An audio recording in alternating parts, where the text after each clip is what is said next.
There's not very many of us down front, so all of you who just got settled in the back, I'm sorry. Can we all please move down? That way I can hear you if you have any questions.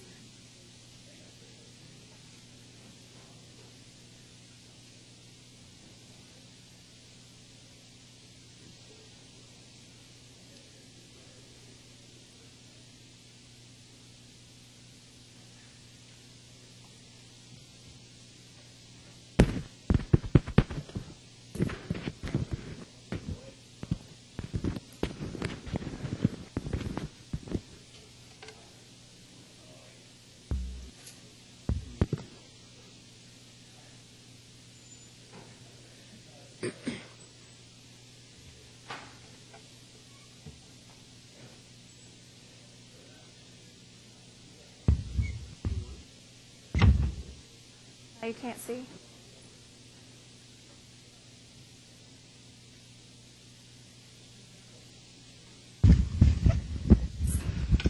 I'm sorry. I'm making you work hard. I am.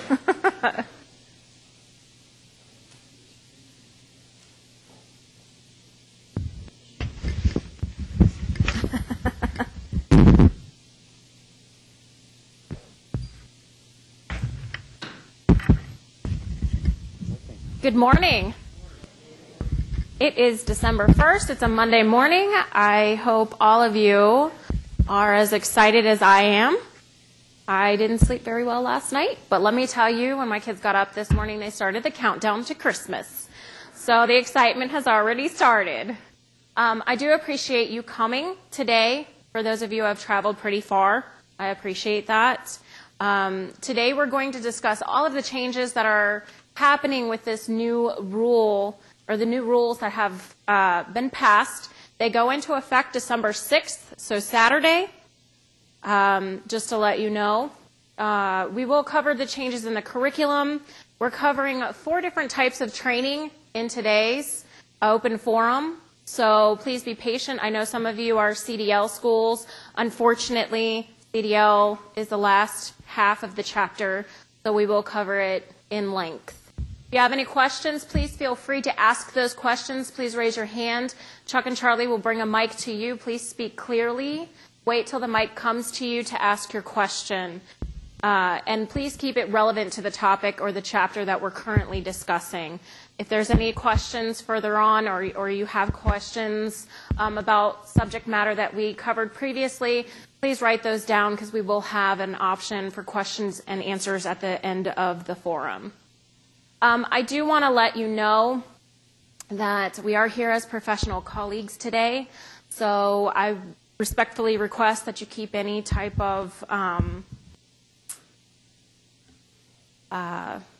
business outside. I also request that you put your phones on vibrate or turn them off. It is important that you understand these rules. Again, that's why we're allowing for so many questions during the forum. We want you guys 100% compliant. And when we're all 100% compliant, we can all focus on the main mission, which is educating all drivers in Ohio. And those of us who teach brand new novice drivers, we want to make sure that we get them started on the right path and pointed in the right direction for their future of driving. The restrooms, if those of you who have not had the chance, they're out through this door. Walk like you're going to the cafeteria, and then make a left before you actually go into the cafeteria. The restrooms will be right there on your left, right across from the vending machines. We will break about noon for lunch. So the cafeteria is here. There's also restaurants if you want to venture outside. Just be careful. If you do, make sure that you go 1 or 2 people, well, 2 or 3 people actually. The area is not necessarily the safest. It's still the responsibility, each of you, to read through the rules.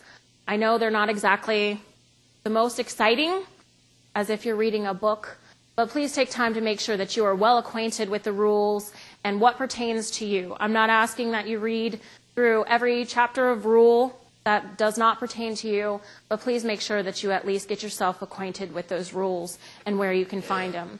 Our website is a resource, so make sure that you are well aware of where our website is located. It's drivertraining.ohio.gov.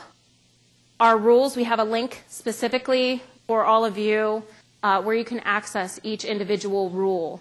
So if you have questions pertaining to record storage, you can go in through that link and scroll through until you find the rule pertaining to record storage. This forum is being recorded, and as long as everything is good to go, it is being webcasted live. For those of who have selected to view from their home or from their office, they are doing so through the link on our driver training website. They are about 30 seconds behind. We will be having somebody go ahead and man the emails that will be coming in. So please keep in mind that since they are on a 30-second delay, that their questions may be reached, and we've already covered that. So we will try and go back and answer some of those questions as well, because they may be questions that you guys think of at a later time. Certificates. For those of you who are here for the Training Manager Continuing Education, we will make sure that your certificates are mailed out to you. This does count, so if you are due this year, it will go for this year. Everything will take care of your renewals and things like that. So make sure that if you do need this continuing education for your renewals package, that you, kind of redundant, but after we send you out your certificate, go ahead and fax us back a copy so we know it's for your renewals. We're not going to automatically attach that to your renewal. Curriculums. Most of you who, that means it's on.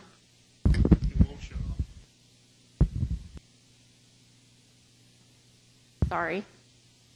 Those of you who operate an online school, those of you who operate disability or Class D, the new curriculum is available on disk to you. They are in PDF, so you're not able to take it and modify the actual curriculum, but there's a lot of really good information in there. Please make sure that you get one for your school at this time. We have only made so many copies to cover at least one per enterprise. So if there's additional ones that are needed, you can always print them out and make sure that there's hard copies available for each of your locations, or make sure that you have a disk. You are required to have lesson plans based upon what is contained in this disk. If your disk does not work, if it's scratched, or if it gets broken or you lose it, please send an email to my office and we will make sure that a new one is sent out to you. So for those of you who did not obtain a new curriculum, please make sure that you do so and sign off for your school. That being said, we will get right into this. There are a lot of new definitions, and there's been a lot of changes coming through the legislation. So the very first definition that I'm going to show you is armed forces. This came through a couple different House bills. House Bill 488 and I believe 99. Don't quote me on that last one. Armed forces, for definitional purposes, is all branches, including those who are serving in any type of corps or militia. Just make sure that you read through and understand. This is going to come into play, and we'll talk about this. This is one of the newest rules. We'll talk about it as it pertains to our instructors or prospective instructors. Okay, so we'll go further into depth on where armed forces comes into play. Biometric authentication pertains specifically to online. Biometric means that it's identity verification through a physical trait like your fingerprints or your voice inflections. I've gone through quite a few online programs where I had to call in and I had to repeat back different sets of numbers so that they could identify me. So it's also behavioral characteristics. So however they capture it, this is one of the things that online companies can do to verify the identity of the parents. Physician. This is a person licensed to practice medicine. This means, and surgery. This means that they are MD or a PhD or DO. Okay, we don't accept chiropractors or anything like that. No RNs, no LPNs, no, what else have we had? CNPs. Those kind of people can no longer sign off on the physical. It has to be a physician as defined under this specific rule. Hold on just a second. Pause.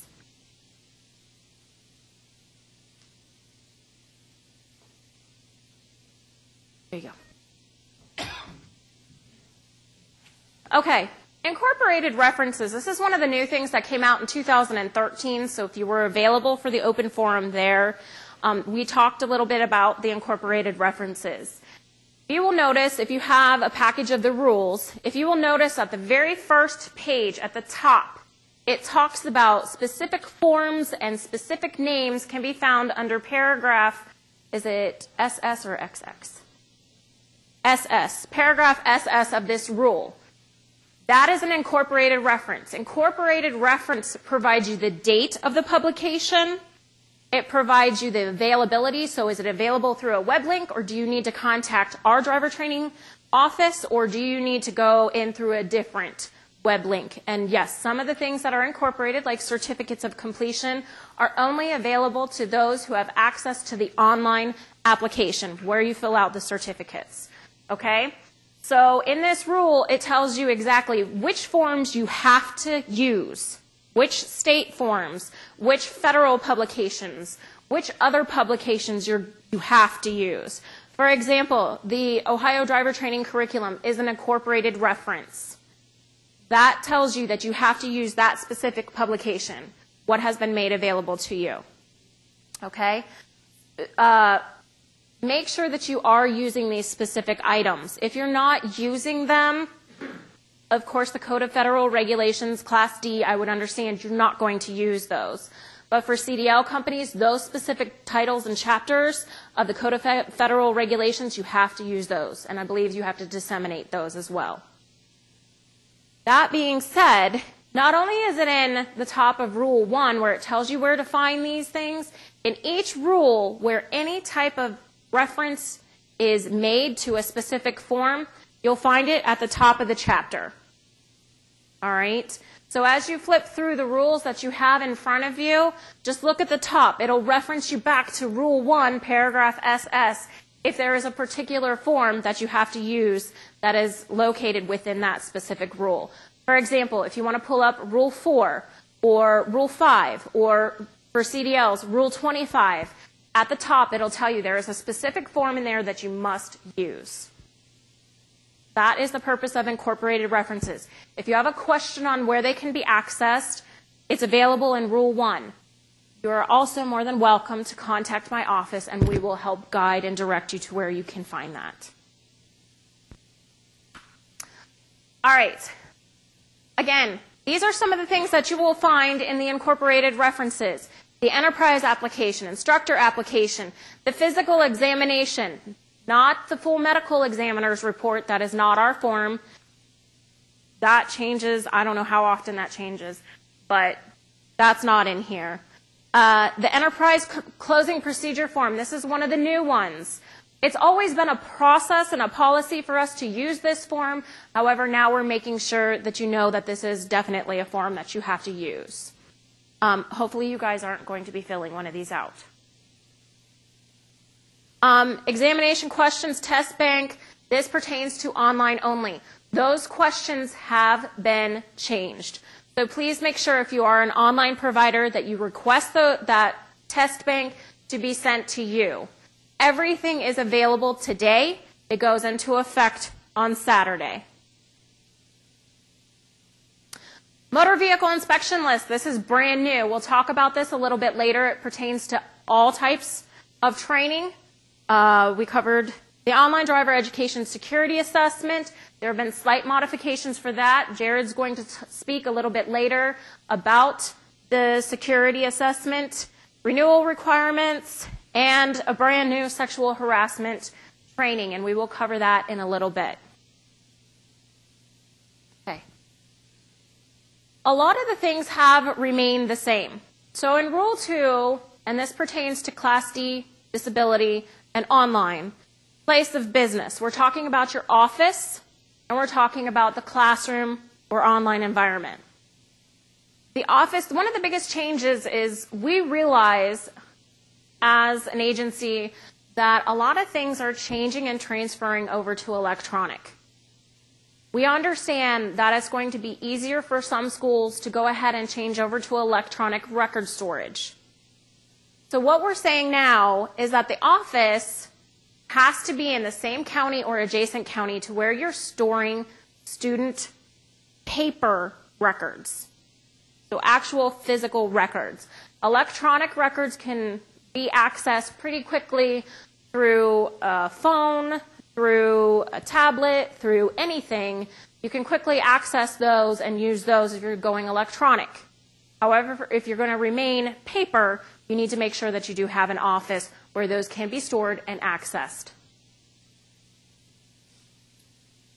One of the major changes for character and fitness, again, these are the changes that are occurring. A lot of the things that are happening or are required still, like the classroom or the office, and must sit comfortably 10 people, those are still in play. That hasn't changed.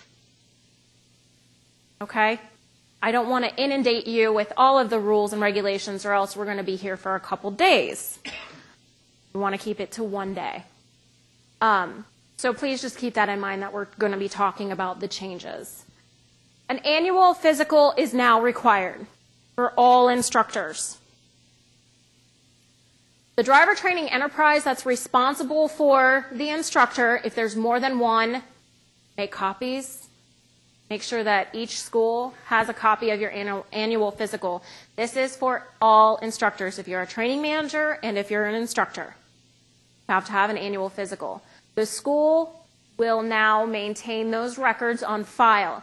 When Chuck and Charlie come out to do your biennial review, they're going to double check and make sure that all of your instructors have either one physical or two physicals, depending upon where you fall in the inspection process. Program review process. Now, we are giving a whole year for this to be done, so you don't need to run back and say, okay, everybody has to go get a physical now. It has to be ready now. It's not what we're saying. You have through the entire next year to go ahead and comply with this particular rule. Okay?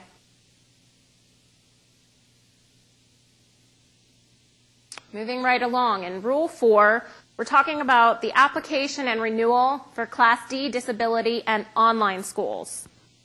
Okay? Most of you are very familiar with this application.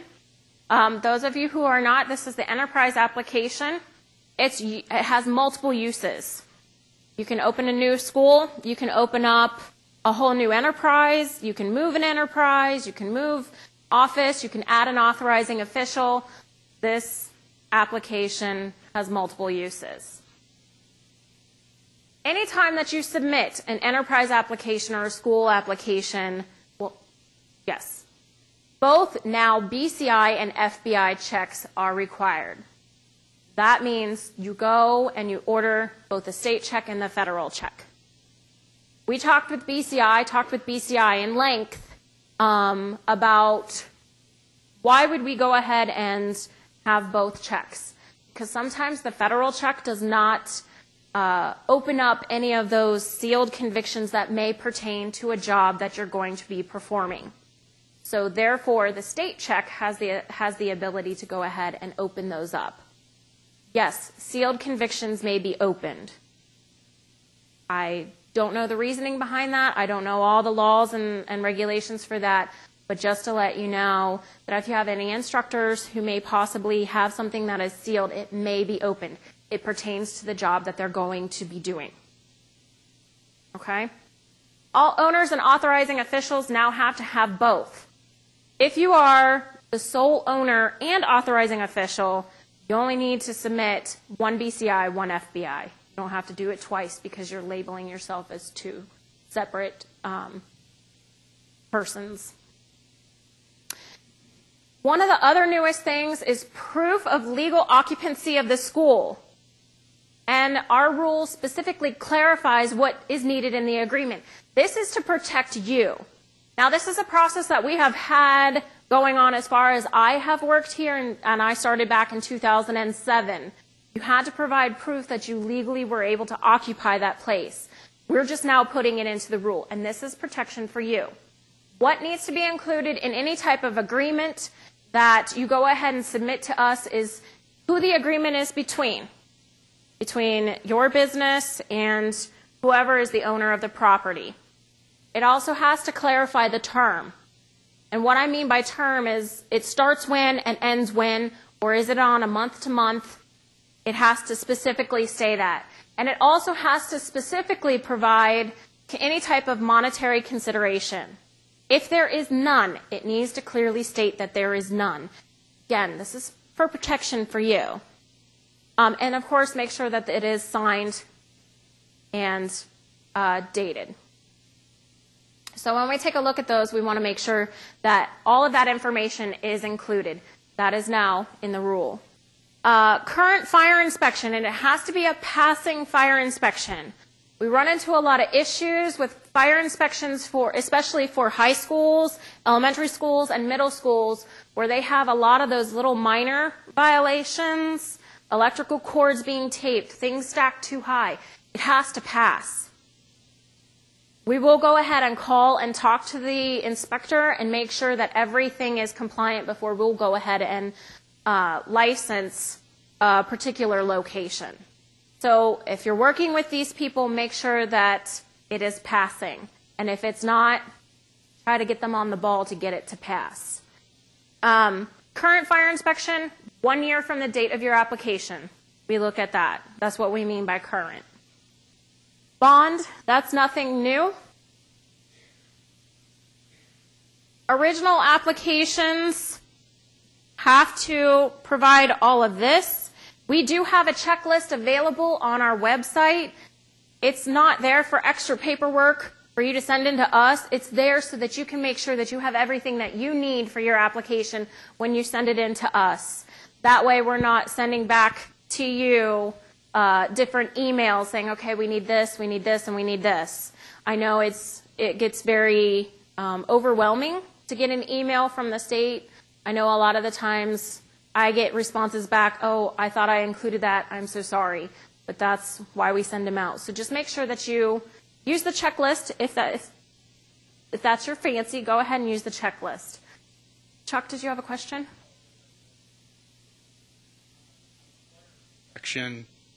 Is it required on renewal? Send in? Fire inspections, no, we don't require them to be sent in with the renewal. The renewal checklist, that's all we need. You don't need to fill out extra paperwork. You don't need to fill out applications pertaining to Class D online, CDL, and disability. There's no extra applications that you have to fill out. The fire inspection, you should have one annually. Make sure that all of your locations are in compliance with local, state, and federal laws, including those fire laws. But those are kept in your business office, and Chuck and Charlie will look at those when you have program reviews. So the only time that we're really interested is at the original application, anytime that I want it to come into my office, unless there are questions pertaining to that. Good question, Chuck. Thank you.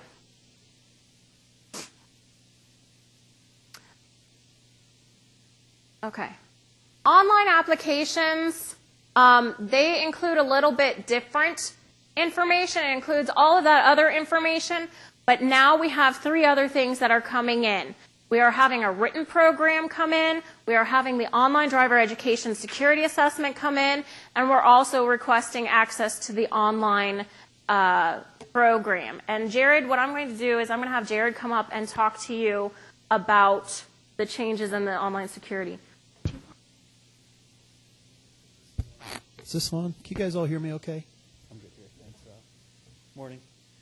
I'm Jared. If you've got an online program already, chances are you've spoken with me. I'm an independent information security, computer security guy that the state has hired to help with not only the online program, but also electronic record storage.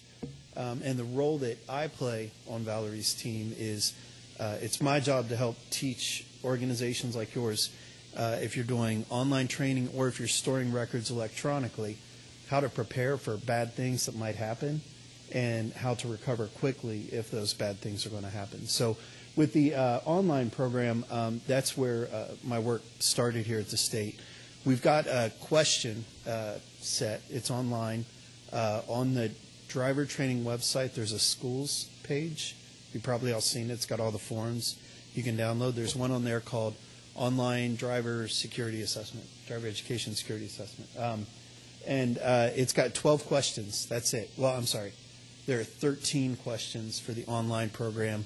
The electronic records that is going to come out only has 12, because what we found when we looked at the difference between actually running training online and then just storing records electronically, there are a lot of controls, or a lot of the preparation is the same.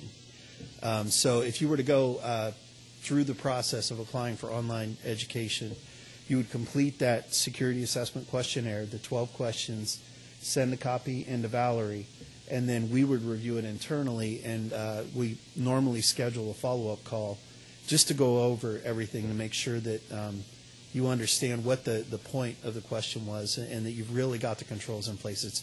It's really, folks, we're not here to ding you after something bad has happened and say you should have done this or you didn't do it, but we're really trying to make sure you have all the information you need to prepare ahead of time to keep that bad stuff from happening. The 13 questions are based on something called the SANS 20 critical controls. SANS is an organization located in D.C. They are a go-to resource for a lot of other information security professionals, and they've published a list of what they consider to be the 20 most critical controls, regardless of what your business is. And what Valerie's done, she's taken a subset of those controls, so you don't even have to meet all 20, but it's the ones that are specifically relevant to driver training schools. Again, starting with online, but if you're doing any electronic record storage, if you've got any records on a computer somewhere that an attacker could get into, whether it has permit numbers, social security numbers are especially at risk because there's value. People can create fake identities with those. Then you'll want to go out and take a look at that form. Even if you're not doing online training, just give it a once over and make sure that you've got things covered, because I think it'll go a long way to help you prepare, especially if you move into online training or electronic record storage in the near future. Valerie's going to speak a little later on about electronic record storage specifically, but what I wanted to mention, because I'm not here every day of the week, if you have any questions around the computer security, protecting the records for the students in your school and protecting your systems, just send those in to Valerie and she can flip those over to me. I'll do my best to answer them and get an answer back to you. And what we're working toward is not just answering one school at a time, but if somebody comes in with a general question, we want to present that information so that everybody has the same information. Because, again, the goal is to make sure that if you can avoid a bad thing from happening, that you do. That's everything I wanted to cover. Any questions specific to that before I sit back down? All right. Thank you.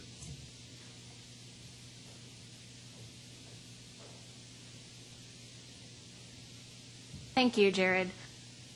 I love working with Jared because a lot of the times when I look at these things, I don't understand. And I go to him and I say, okay, dumb it down for me. And he has the ability to take something so complex and make it simple for me to understand.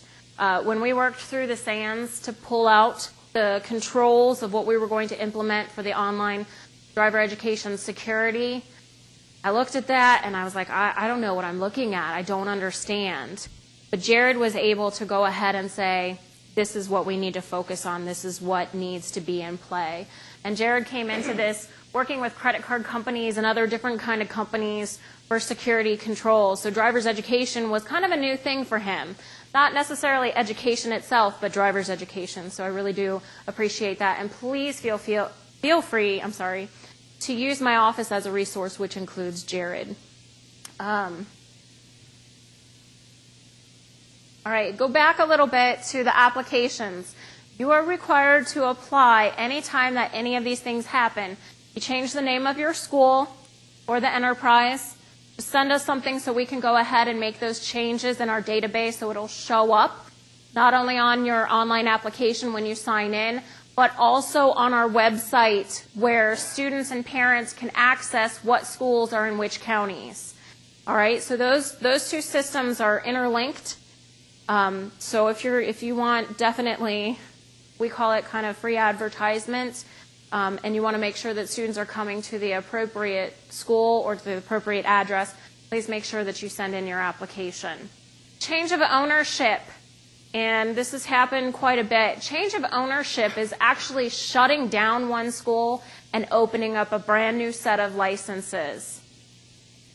So make sure that you apply, and we will work with you as much as possible to reach the timeline that you're looking at, to go ahead and smoothly transfer any students that are left under the old ownership so that they can get credit for that training and then enter into a contract under the new ownership.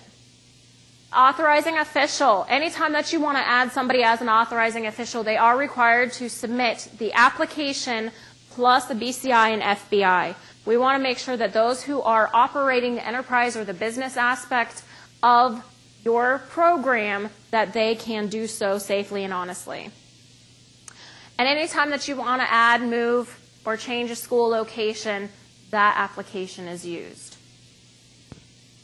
We talked about this a little bit. Change of ownership constitutes an original application. So that entire checklist that I referenced before, that's an original school application. Previous ownership is completely closed out. All of the licenses that the state issues to the previous owner are shut down. That includes remedial. So if they're running a Class D and remedial program, all of that gets shut down. Make sure that you apply correctly for each type of license, each type of certification that you intend to hold under the new ownership. Closings require the closing procedure form. There is a specific form. Again, it's on our website under the link for schools. Make sure that you fill that out. What we want to see is that you send it in 30 days prior to your intended closing date. We will work with you to make sure that we close you in a timely fashion. If you want to be done December 31st, then we will make sure that you are done December 31st. We just ask that you identify the closing to all open contracts. So any students that you currently have contracted through your business, make sure that they are completed and well aware. If they are not completed, then go ahead and work with us, and we will see about getting them transferred and credited to go on to another school to complete their training. Application and renewal of instructors. Applications require, the application page. Make sure that it's filled out and completely signed. BMV driving record, the official one. I know that it is available that you can pull a 2-year BMV driving abstract, an unofficial one from the BMV website. We will not accept those. We want a 3-year look back, which is what you're able to obtain from the local driving exam stations and the local BMVs. Make sure that you get the official one. We don't allow any MVRs or anything else like that to come from third-party sites or wherever you may pull them. Include, this is the biggest change, both a BCI and an FBI. We have a form on our website under driving instructors, the link driving instructors. I believe it's form number 204. And what this is you take this filled out, completely filled out, to wherever you're getting your fingerprints done, whether it be a sheriff's office or a BCI location or YMCA or a high school, wherever they take your fingerprints. You take this form. It's already filled out for you, why you're getting and what you are getting. You just mark the box. Make sure that your results are always hard copy mailed to you.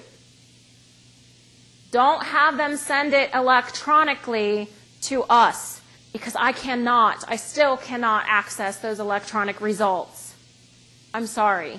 There's nothing I can do about that. And if you have them mailed directly to us, sometimes they're not going to reach us, and we will try our best to locate those within the department. But there's 7 different agencies located in that building alone. They go all over the place, and I have no idea where they go. I have specific contacts, but I don't have anybody outside of those.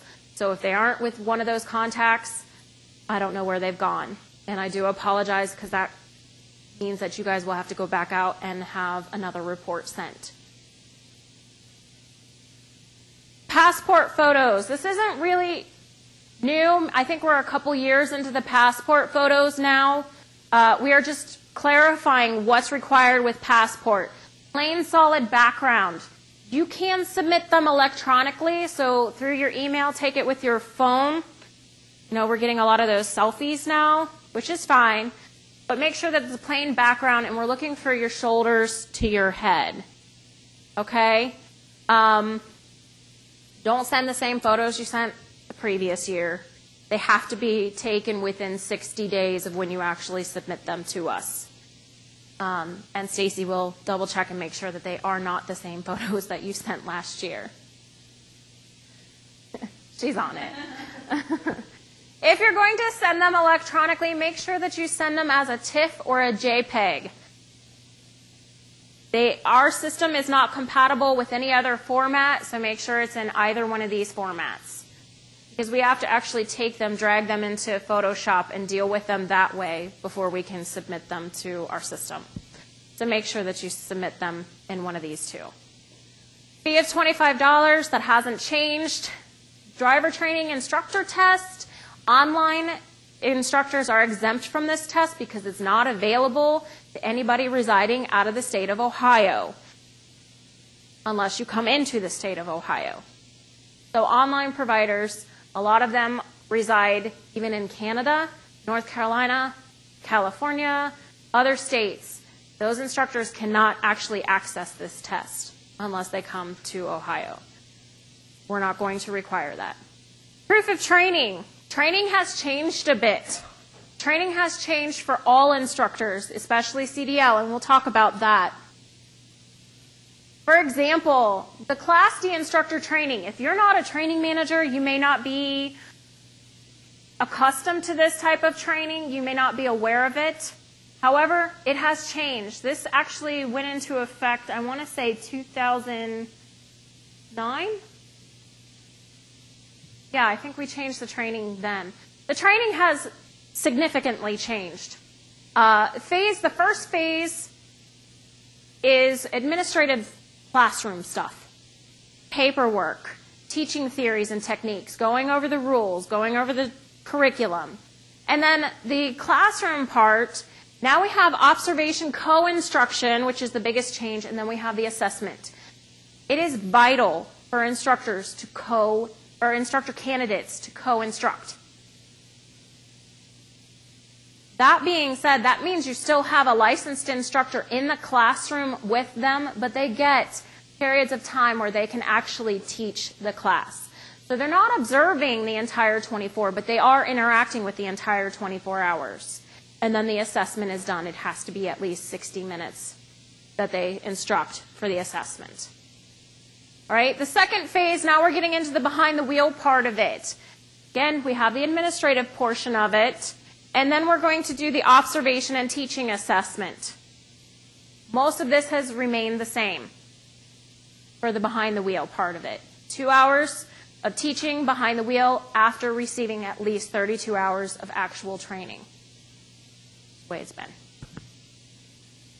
And we will still accept a teaching degree. One of the biggest changes is that we took out a teaching institute, which is kind of not available anymore, but still through the colleges and universities and through the Ohio Department of Education, if you have that teaching certificate, we will accept that in lieu of this training. There we go. Online instructors are 3 phases.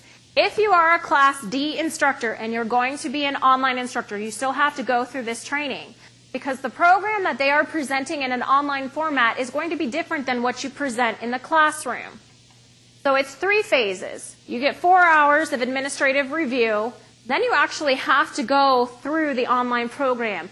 And we give you 28 hours of that. It's 24 of actual content, but you have to pass the final exam. And the final exam means all 250 questions, and you have to pass at a 90% or greater. Completion, again, of the final exam. And then the third phase is an assessment. The authorizing official does a 2-day assessment, and within the body of the training, it talks about what is assessed over that 2-day period. Want to see actual interaction with a student. We understand for those new online companies where you're just now getting established, you're not going to have an online instructor immediately. Once you get licensed as an online company, you have a month to go ahead and start training and get your new instructor. Okay, that way they can go through the program and start interacting with students. We have a question, please.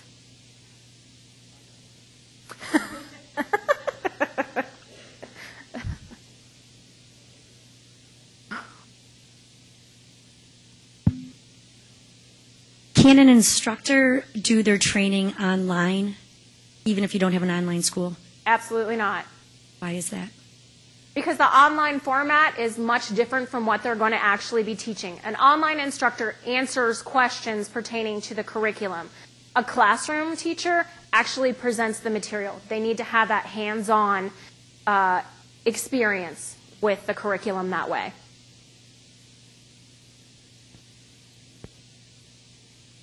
Any further questions? Okay. That was a good question. Thank you. Physical.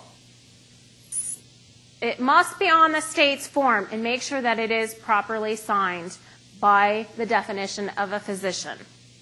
Online sexual harassment course. In the instructor training, you are no longer responsible for training your instructor candidates with sexual harassment. The state of Ohio has gone ahead and presented a form online that all instructor candidates will be taking.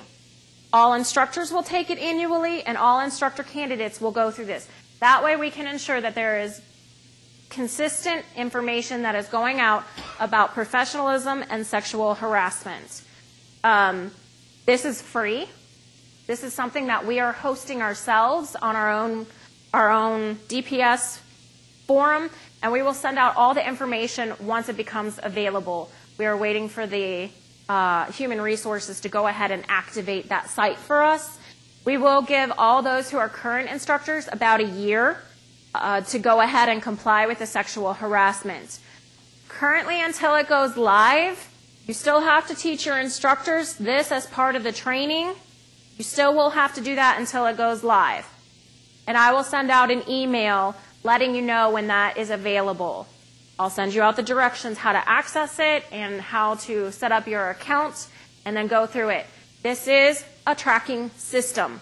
We will know who has not and who has actually taken this course.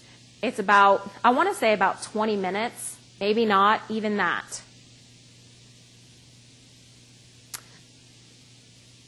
All right. Go on. We are looking at not the month of May, but January for this to actually go live. We have hit like a little bug where we have reached, the system's capacity is 25,000 people, and we've hit that. So now we want to add about 3,000 more, so therefore they have to make the system a little bit larger to accommodate us. That's a little snafu that we've hit at this time, but we will make it live and available at the beginning of this next year. Again, you get 1 full year to complete this. I will send out all the information to those contacts that I currently have in my address book. Please make sure that I am listed as a contact in your address book so you can actually receive what I'm sending, because a lot of times I'm sending you links and systems will go ahead and see that there's a link attached and automatically send it to junk mail. A lot of the links that I'm sending you are important. I would never send you something ridiculous. So just make sure that I'm listed as a contact so you can actually get those. If you yourself personally are not listed in my address book, so you've never received anything, send me an email requesting to be added, and I will add you. I have no problem doing that. I want to make sure that everybody gets all of the information that my office sends out, because a lot more often than not, it's pertinent information and it's good resources. All right. Keep in mind the sexual harassment training is required annually. So after we all get through this first year, 2015, starting 2016, all of your instructors need to start taking that every year. Instructor eligibility. I do want to touch upon this. This is nothing new, but we get a lot of applications that we just question if the instructor candidates themselves or even if the schools understand what makes instructors eligible. For Class D, disability, and online, they have to have held a valid driver's license for at least 5 years. That means if at the age of 16 they got their driver's license, they are eligible for a license at the age of 21. If they got it at 17, well, the age keeps moving up. Okay, so we do check and double check that to make sure that they have met that requirement. If you have somebody who has received 6 points within 3 years, they're not eligible. All right? 3 moving violations under 4511 of the ORC. Moving violations are traffic offenses that were not pointed. Not because for example, you have a CDL and you're running heavy. That doesn't fall under 4511. Or if you have a vehicle malfunction or something like that, like your taillight is out, that's not found under 4511. So you want to double check and make sure that the moving violations, even though they don't have points attached to them, you want to make sure that they don't fall under this particular law, because that will send them into the ineligible category. 3 chargeable crashes and 12-point administrative suspension within 10 years. We do double check. We go back 10 years. We make sure that all instructors are eligible. Criminal backgrounds. We look at specifically misdemeanors 1 and 2 within 5 years of the date of application, automatic denial. Felony within 10 years, automatic denial. Now keep in mind that any additional convictions beyond this time frame is double checked and looked at and researched to make sure that it does not pertain to serving safely and honestly in connection with what you do. Okay, so we do take a look at other convictions, 10 years, 20 years, even 30 years. It just depends what it is, and we will do the research to find out everything about that. Told you it would come into play. Armed forces, this is new. All right? If they don't get their renewal in within the time frame because of service in the armed forces, if they come back 2 years later, they are still considered a renewal. That means it's the $10 instructor fee, BMV driving record, and a signature.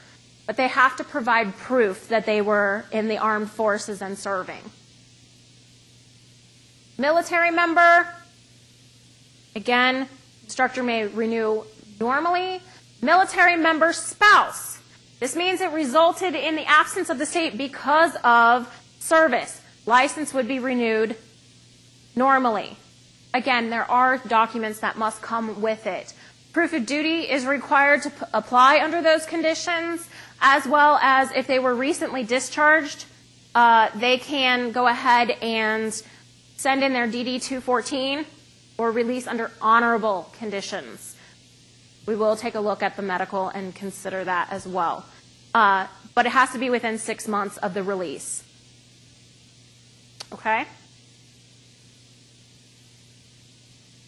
One of the biggest changes is continuing education now for everyone. Not just training managers, it's now for everyone. It's required once every 3 years. You can get pre-approval for different courses, so you don't have to come to a state-hosted course for instructors. I know that sometimes some of the companies, the bigger companies, will have in-service for all of their members. Send that information to me and we can go ahead and pre-approve that. Just make sure that you get it pre-approved, not post-approved. Okay? And then once they're done, make sure that you present satisfactory evidence of the course completion. Yes, ma'am.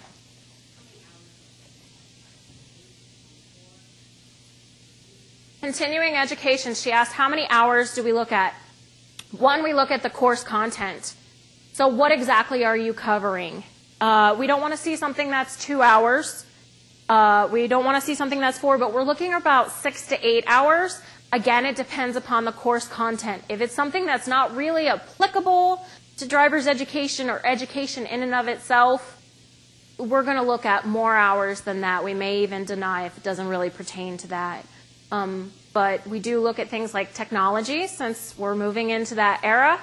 We will not consider any type of, if you actually take the 8-hour adult remedial course, that's not continuing education. But if you go through one of the curriculum providers, we will consider that as continuing education. Or if you go to our JDIP training, which is a 2-day training course, we will consider that as continuing education.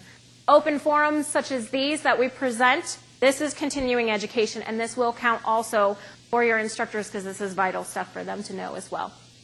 Did that answer your question? Okay, this one first.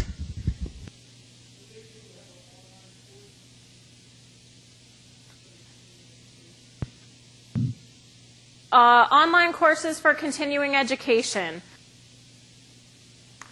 We currently don't really accept online courses for training managers, but that's a good question. I think it really does depend. I know that as a business unit, we're looking at making something available in an online format so people don't have to travel to get somewhere, but that's not a reality as of yet. So I'm not sure. I think we would actually take a look at what it is that they're looking to take for the purposes of continuing education. Sam had a question. When we, this continuing education, since all instructors got to do it, next year when we file our renewal package, will everybody have to have had continuing education, all instructors? We have actually gone ahead and created a spreadsheet with all of the instructors that we have in our database and pulled their dates of training. There are some people where we have no dates of training. So we're going to really focus on those particular people to make sure that they get their continuing education. I have a feeling it's going to take about 3 years to get everybody into that cycle, but we will go ahead and notify those who are going to be due for some sort of continuing education. Again, we are looking at their adult remedial training or any other type of training that they have taken for any other of our programs, but we just have to kind of work through and figure out who gets first dibs on any type of continuing education that we have coming out. So you're saying then, if I understand correctly, that next year when we file our renewal, the only thing we'll have to put in that package is the training manager's continuing education. I can't guarantee that yet. I don't have an answer for that yet. Okay, that's what I need to know. Thank you. Can you make? Was that your question? Okay. Can you make the database that you talked about for the instructors' continuing education public? The spreadsheet that we have? Yes. I mean, all it has is names and dates of training. I mean, it's considered a public record. I guess, yeah.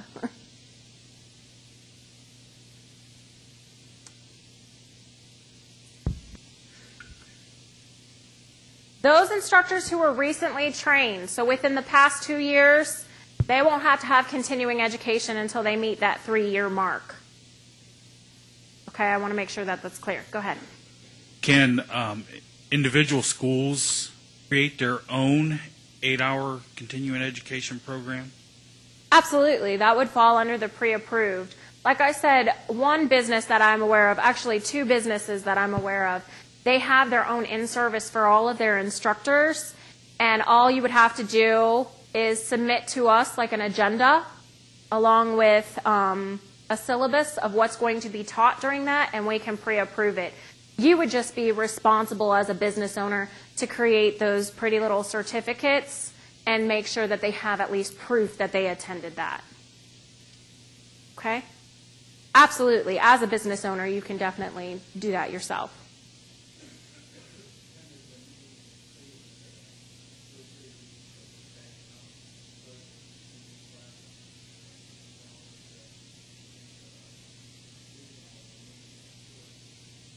Absolutely. Yes, it does count.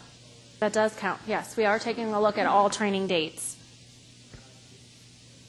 This program counts as continuing education for training managers because technically right now the rules aren't into effect, so it's not going to count. For those of you who are training managers, any continuing education you take for your training manager endorsement will apply also to your instructor portion. Okay? Any other questions? Okay. Disability instructor courses will be considered any CEUs, especially if you have a professional license. You have accountability to take particular continuing education units already. If you have those, go ahead and submit them. Again, it really kind of has to pertain. So for those who are, for example, disability instructors, as an occupational therapist, a professional license, certified rehabilitation driving specialist, they are required, and teachers. I know that we have a lot of Department of Education teachers that are working for your businesses, so they're required to have continuing education as well. I don't know if school bus drivers have to go through a recertification or anything like that, but we would consider something like that. Just make sure that you send it in for pre-approval. CEUs, just send it to us. We'll take a look at what it actually consists of. So if it's something pertaining to like history or dinosaurs, it's not really going to pertain.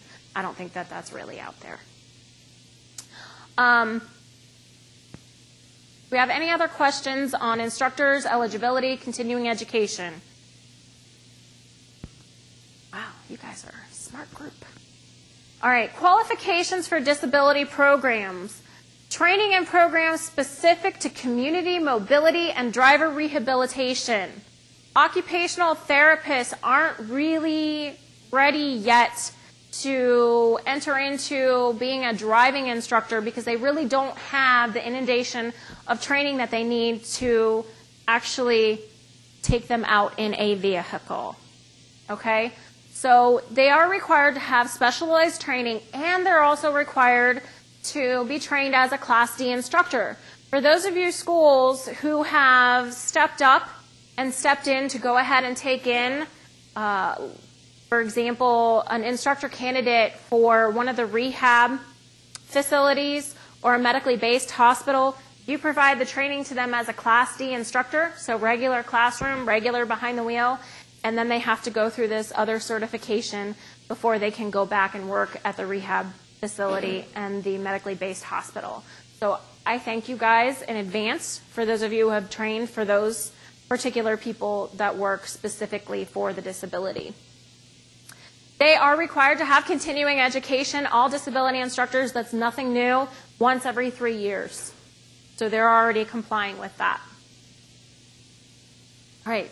A lot of questions on the certificates of completion, especially as it pertains to driver rehabilitation facilities or medically based hospitals. How this works for a student who takes online driver's education, they go ahead and begin their training. The student brings the certificate of enrollment to the rehab facility or the hospital. Then the student may begin behind the wheel. I know a lot of times these medically based hospitals and rehabilitation facilities won't start training them behind the wheel until they've actually completed. It's up to them. Once all training is completed and that final certificate of completion is brought into the rehabilitation facility, then they issue a final certificate. Okay, this is for an online student. So this is something that came into effect in 2013. These medically based hospitals and facilities had to start issuing certificates. They had never done it before in their lives. So now it's something new for them. This is how it flows. Okay? If the student takes classroom through what we consider a brick and mortar school, that means the student completes the classroom. Those records are then sent to the facility or the medically based hospital. They provide the training, the behind the wheel. Then they send copies of everything back to the classroom provider, and the classroom provider issues the certificate. Does that make sense? Okay, so it is different. It's a little bit different. But make sure as a classroom provider that you are making sure that any type of student who needs to go for specific, what we considered disability training, make sure that you are following this flow, that you send all of their paperwork to the rehab facility and then communicate with them. All right. Employees of the department, nothing really has changed. No employees of the department may be connected whatsoever to a driver training school. So Chuck and Charlie are not available for hire. I'm sorry. I'm just kidding. All right. Insurance and bonding, no changes are occurring with that. Everything remains the same. I do want to note, and this will be noted later, that the no change rules were not filed the same as the changed rules. So they have a little longer jurisdiction period, so those won't go into effect until later, either later this month or I think January, actually. I want to say January because we go before JCAR later this month for the no change rules. Mitigating circumstances. The biggest change that we've had in this particular rule pertaining to driver's education is now we provide some sort of direction when we're talking about mitigating circumstances. Health and family issues, something that is beyond the control of the student. All right? They cannot take any type of training. They broke a leg. They can't drive. They broke an arm. They can't fully drive. Or, they had a death in the family. They had to fly off to California or, out of country or something like that. Something that makes them unable to go ahead and complete their training within the 6 months. It does not include elective activities. No clubs, no sports, that kind of thing. Those are elective. We don't consider those mitigating circumstances. Any other circumstances outside of this that we may not have addressed, because you can't address everything, just run it through us and we'll let you know if we consider that a mitigating circumstance. I have a question.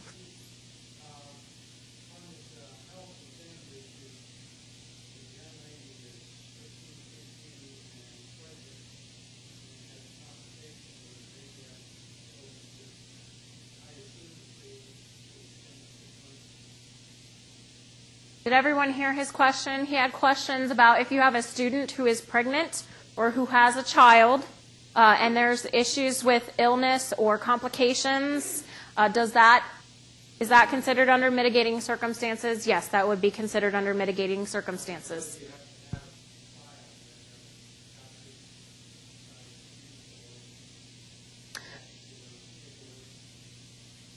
We don't specify what documentation is required, but you do have to make some sort of noted something in her file to state this is the reason why we are extending the 6 months. So there's no specification on which type of documents you have to have. You're welcome. Okay. It's a good day. We're done. No.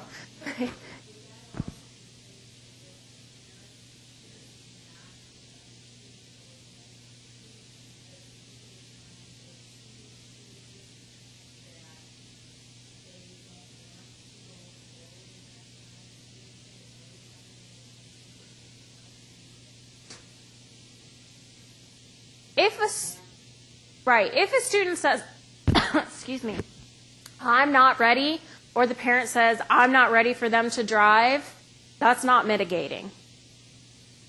I don't want to sound harsh, but they kind of should have had that going into it.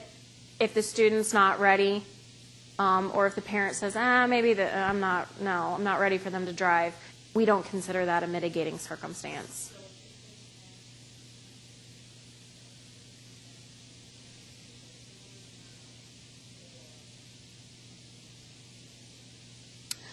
Right. So basically what she said is once that student who has chosen not to drive or that student's parents said, okay, they're not going to drive, if they don't complete within the 6 months, then they start over.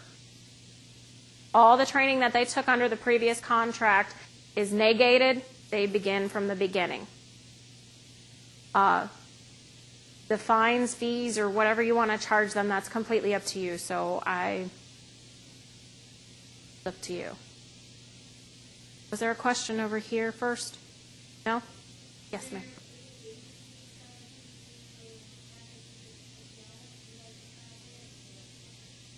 The final say about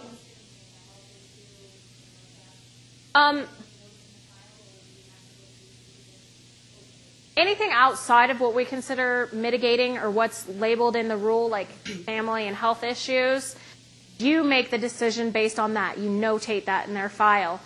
Anything outside of that is when you contact us, because there's going to be circumstances that we aren't going to be aware of. It's going to be a case-by-case thing. So if you have any questions, you contact us. Is this 6 months from the time of the online course or 6 months after they come into the school? 6 months after they come into the school.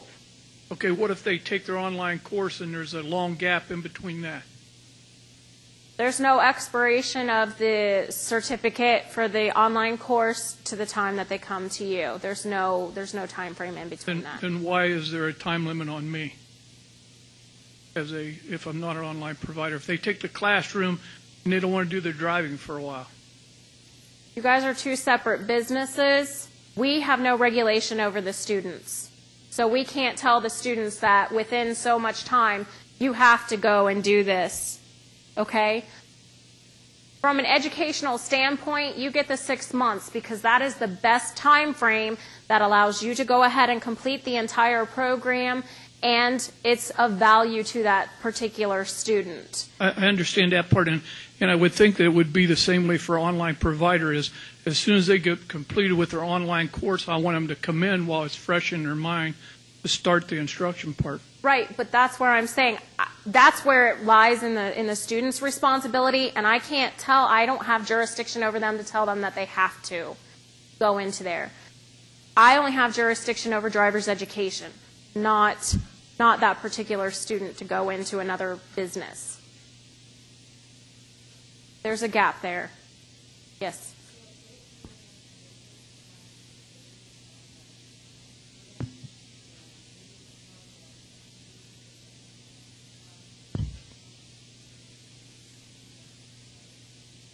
Okay, her question is, if you have a student that comes in and does not have a permit, but they sign a contract with you, in that contract it clearly says that they have to have a permit.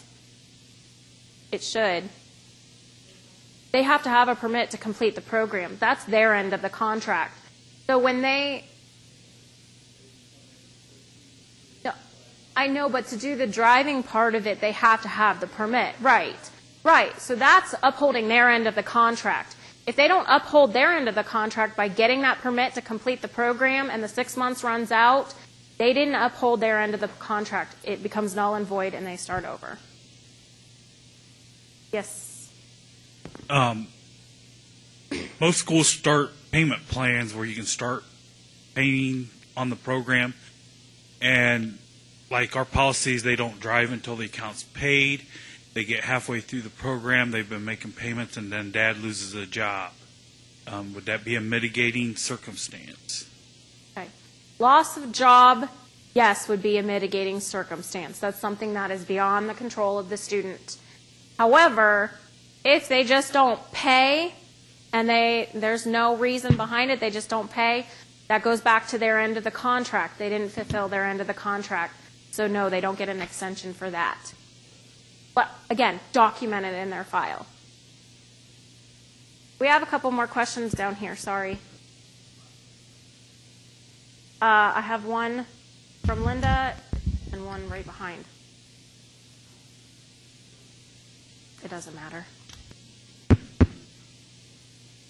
I just want clarification on if someone comes from online and does the driving, is the 6 months from when they come to us sign our contract, that we have to have the driving done within 6 months?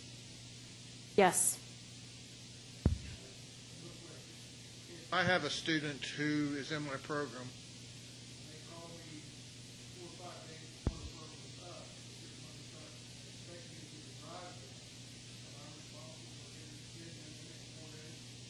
If it's something like 4 days, no, I don't expect you to rearrange your schedule to have it done. Note that in the file. Say student in contact until, whatever date, and then make sure that you can get them scheduled and at least offer the program to them. Okay? Because you've offered it. Okay? They didn't comply. Any other questions? Okay.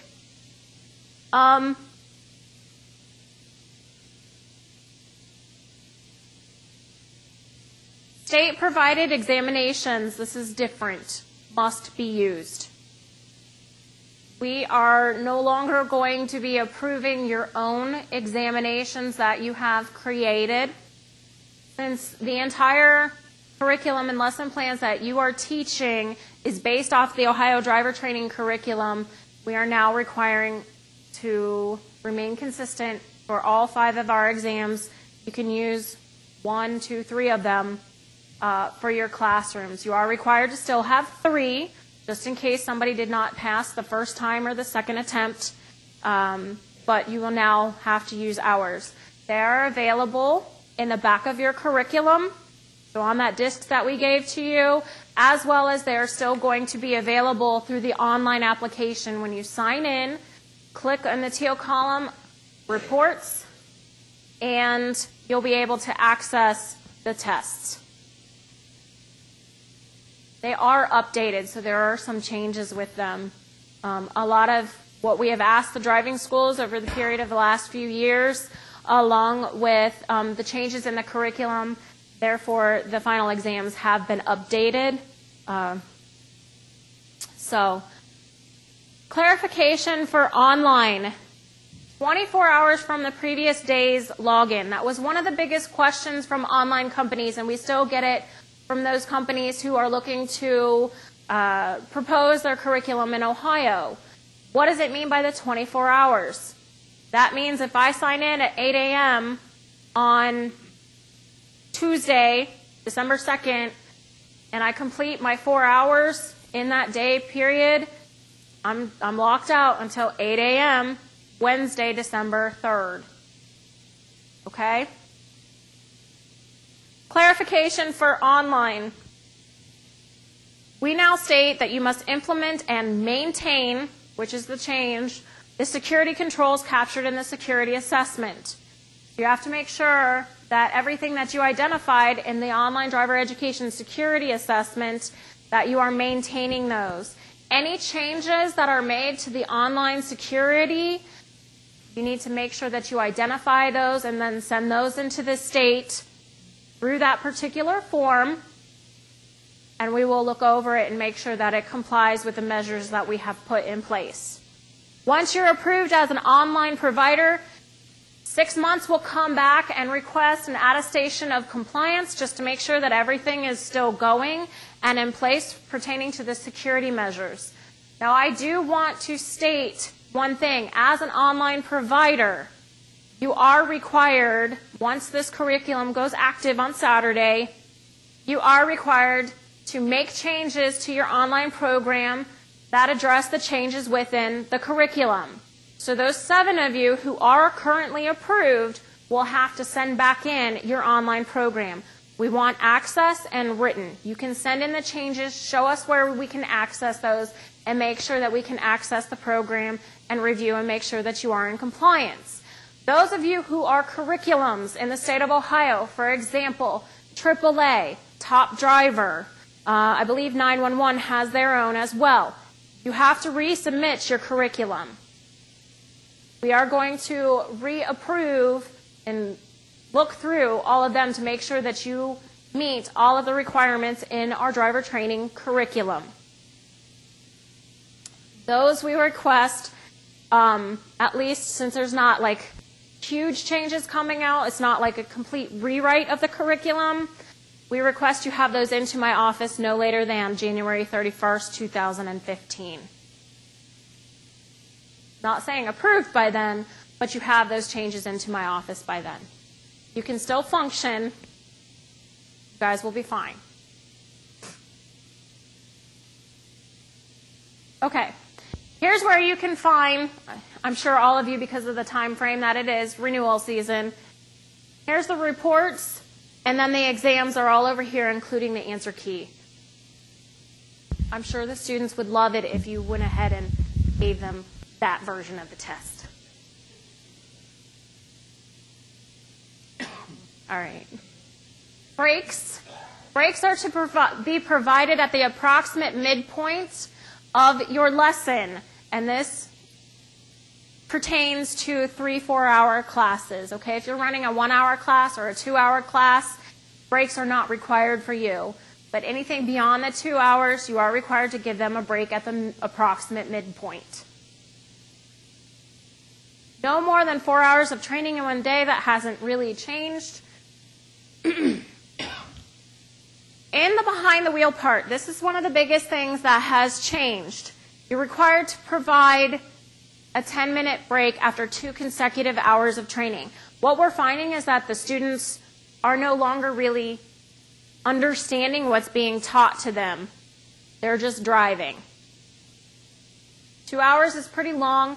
We look at about 45 minutes and we say, okay, they're just driving at this point.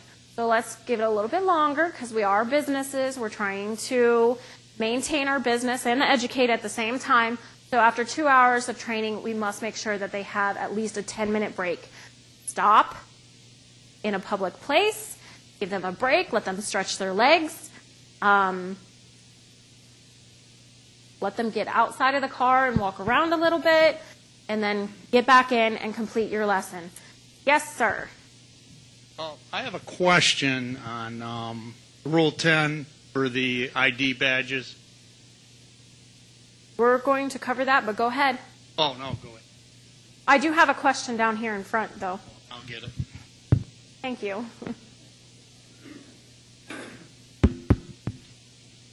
Actually, it's a two-part question. How are the instructors supposed to log it in their books, on their log sheets, for the 10-minute break? I believe were the log sheets changed to capture the break times. I know that the student behind the wheel training record has been modified to capture break times. Ours has anyway. So you may want to go ahead and modify yours. But any time that you're running like a 3-hour session, if you start at 1 o'clock and you end at 3 or end at 4, there's no break because that's 3 consecutive hours of training. So it should show 1 to 3:10. It should show in the end time that there was some sort of break. And then the total hours of training would be 3 hours. So it would document that. And the second question is, the online people can do 4 hours of training per day. What protects us from somebody coming to us, coming in to do 2 hours of training at the end of that, and they've been on the computer for 4 hours? Again, that goes outside of what the rules can actually have jurisdiction over, so that's more of the student. In the contract that we created as a resource to the schools, in there it states and puts the onus for no more than 4 hours of training on the students and the parents. It specifically says, I will not do more than 4 hours. That's the only way. It's kind of protection for you because it puts the onus on them. Other than that, there's no really good way to answer that question. We have a question here, please.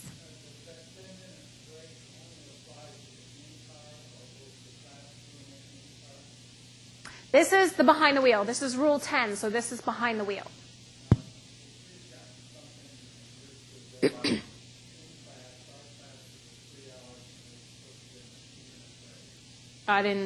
we wouldn't say 2-minute break. I mean, we don't set that specific time.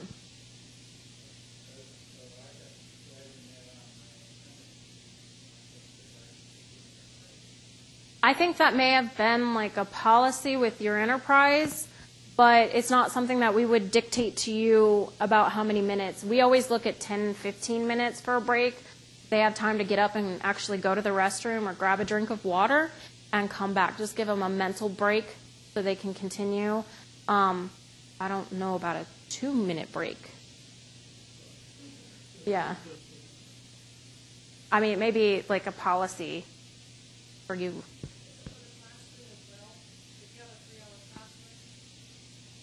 Yes, you are in Rule 9. Rule 9, driver education covers classroom and online training. Okay, so this is what we consider the book work. You have to provide a break. All right, in the behind the wheel, now we're saying, okay, do a 10-minute break because they actually need a real break from operating that vehicle.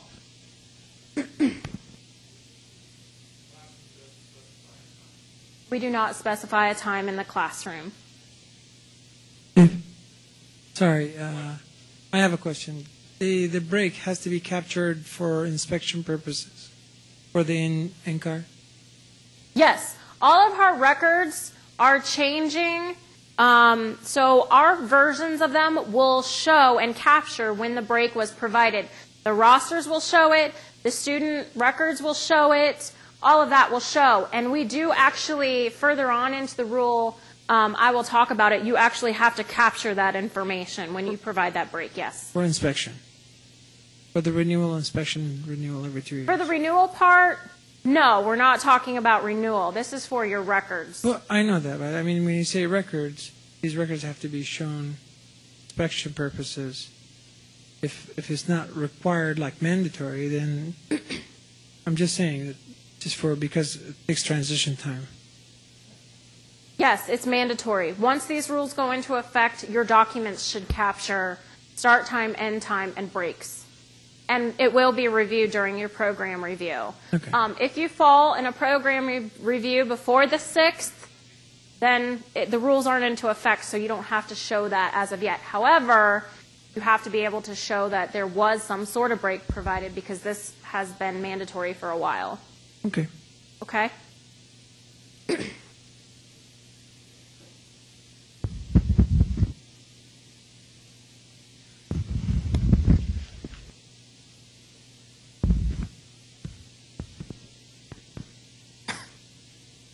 I was just going to say real quickly, one thing that when Chuck came to inspector school, one thing that has helped us tremendously on the dry erase board that we use, I actually at the top, before I start my training, I actually put what time we're going to have the break. So when the students go to fill out their form, they know that we start at 4:30 and then we're going to end at 7:40 because we're going to give a 10-minute break in there. So they know when they fill out their form that they're going to put that break in there. If you don't do that, usually the students will just put 4:30, 7:30, and then you get caught for it because you didn't check that form or double check that form. So one thing I found that helped our school a lot is write it up there on the dry erase board so everybody would see it. Thank you. I appreciate that. I guess I just need clarification. In the new rules, in a 3-hour classroom, you don't have to take a 10-minute break. Is that correct? You have to take a break, but Right. it does not specify 10 So 5 for the minutes classroom. is fine. Say that again? 5 minutes is fine then. 5 minutes is okay. Okay. Huh?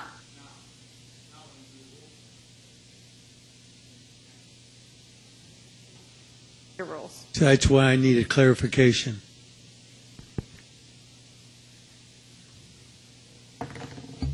You're making me work here, Sam.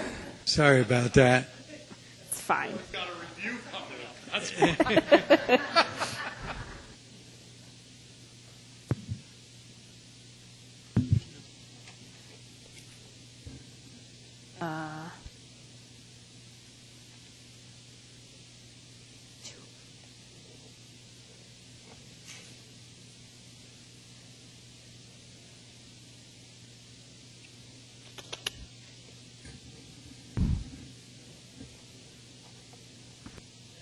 pull up the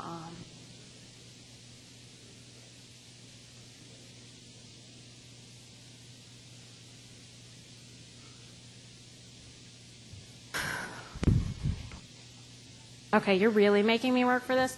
Does somebody have a copy where it's actually printed on both sides? I guess not.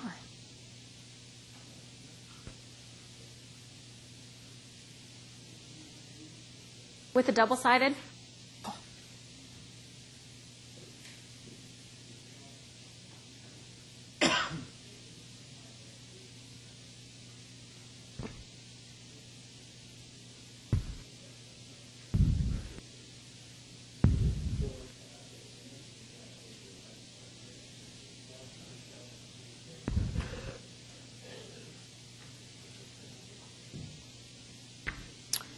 Keeping you on your toes. Come on.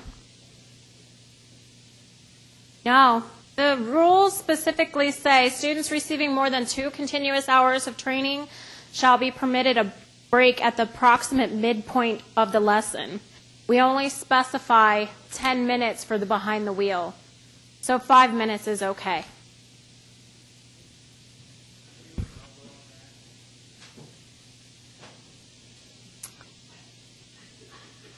$45,017.09.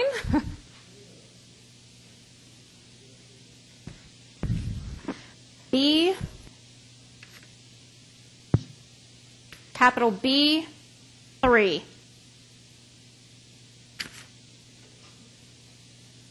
Thank you, sir.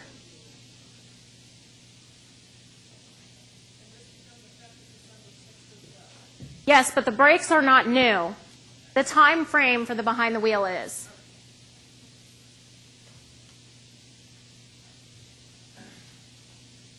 Question? Ah.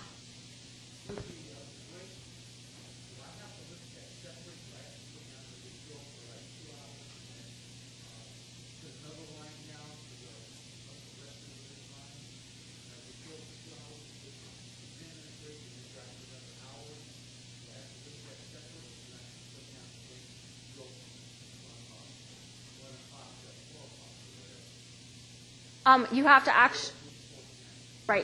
You have to actually capture the break time. So you have to put in the actual start time, actual end time, and break. So if you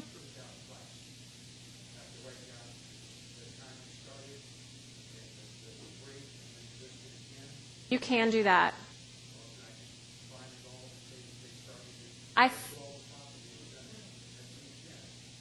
Yes, but you have to state when your break time was. So if it was like 2 to 2:10, put that in there. You have to list it. Yes, ma'am. You're going to be surprised this is coming from me, but the new behind the wheel sheets actually have the start time, the break time, and the end time. So if you start at 8 o'clock and you drive till 11 o'clock, you go to 11:15, and then I just put a minus 15 right in the break time right there, and it's self-explanatory.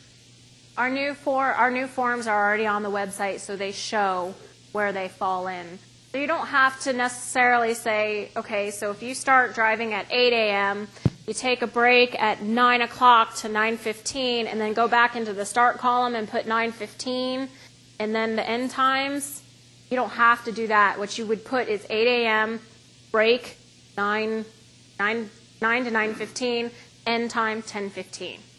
And then total hours of instruction, 2. Was that correct? I don't know. Our forms are up to date. Everything is on our website now. Yes. Yes. They are on our website. Thank you.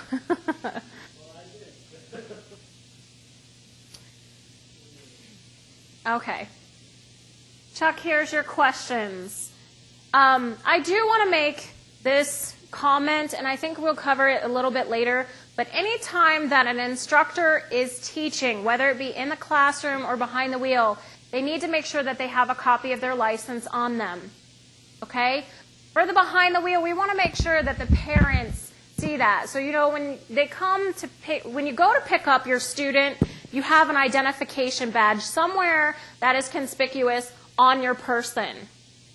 And it has to include the instructor's photo, their name, the name of the driving school, and that's what we require on the name badge. If you want to take the certificate or the license itself and shrink it down, make sure that it's legible. Make sure that the photo is clear, and make sure that the actual driver training school name is listed on that particular badge that they're going to be wearing with them.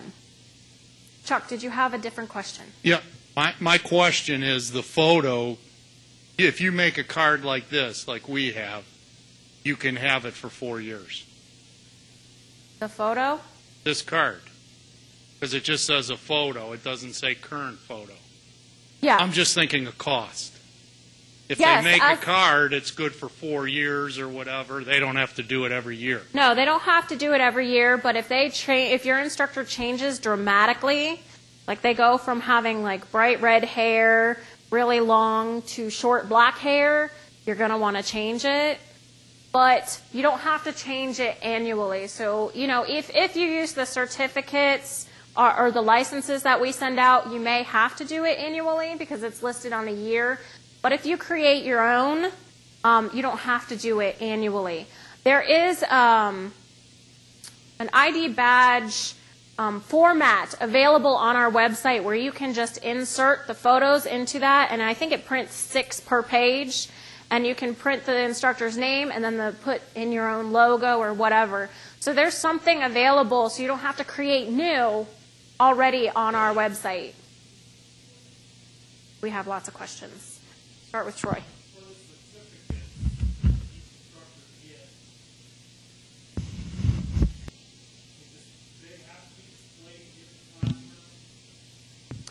The rules state that anytime an instructor is teaching, they're required to have their license on them or with them. So if you have it displayed in the classroom and they're teaching, you've met the rule requirement.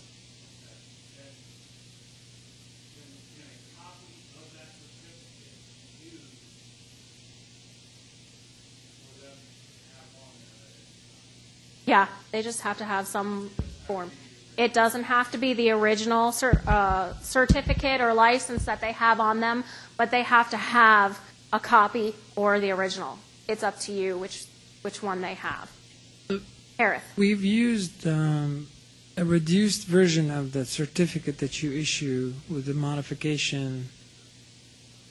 Is that acceptable as an ID? Absolutely. As long as it's legible. The photo kind of becomes obscure. It just depends if you're doing color copy or if you're doing like black and white. You just have to make sure that the picture is identifiable. Okay. Well, the drawback is we have to do it every year because it mentions the year of expiration. Right. Okay.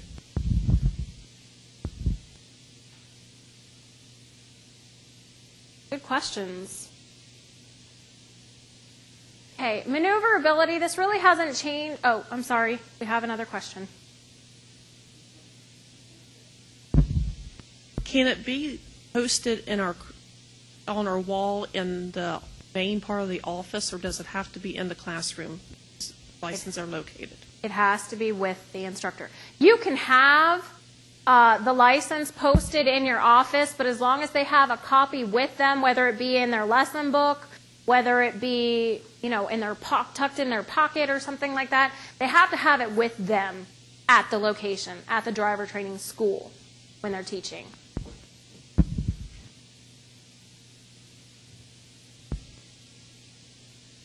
Questions? Okay.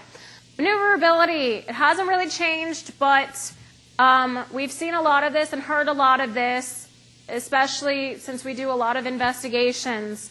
If you choose to train from outside of the vehicle, make sure that your instructors are close enough that they can actually be heard and actually hear the student when giving them directions. Okay, so they're not at the point cone when the student is back here at the back. You can't be heard. You have to make sure that you are really close to that vehicle as you're giving them directions as they're moving through. That is if you choose to instruct from the outside of the vehicle.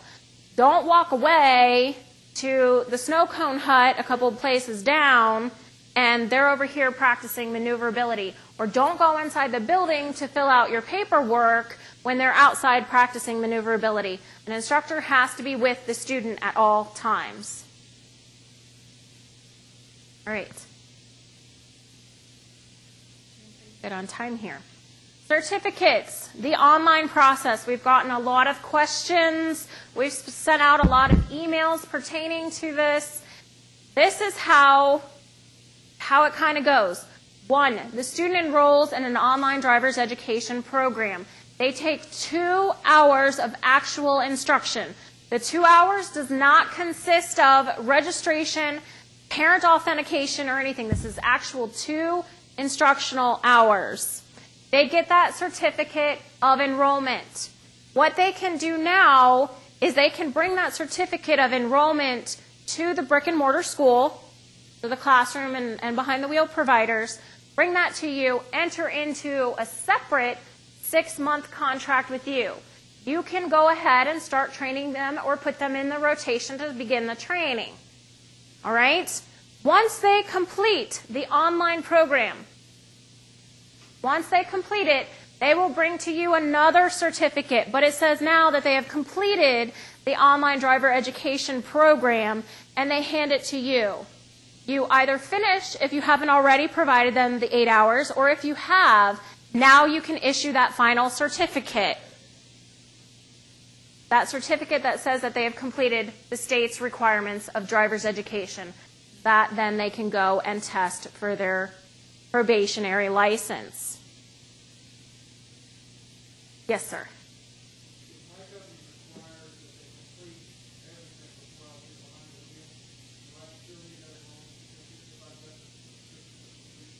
If you state that an online student needs to complete the online driver's education program prior to you providing behind the wheel, yes, you are required to have the enrollment certificate. And they have to be the originals. We've gotten a lot of those who are sending in copies of them, and they say void all over them, so you can't really read the information that is provided on the certificate. They can keep the copies, make sure that you get the original, and talk with the parents. If they have lost their certificate of enrollment or lost their certificate of completion, they go through the request for duplicate certificate process with an online provider to get another copy or get a duplicate certificate of either one of those certificates. I have a question back here.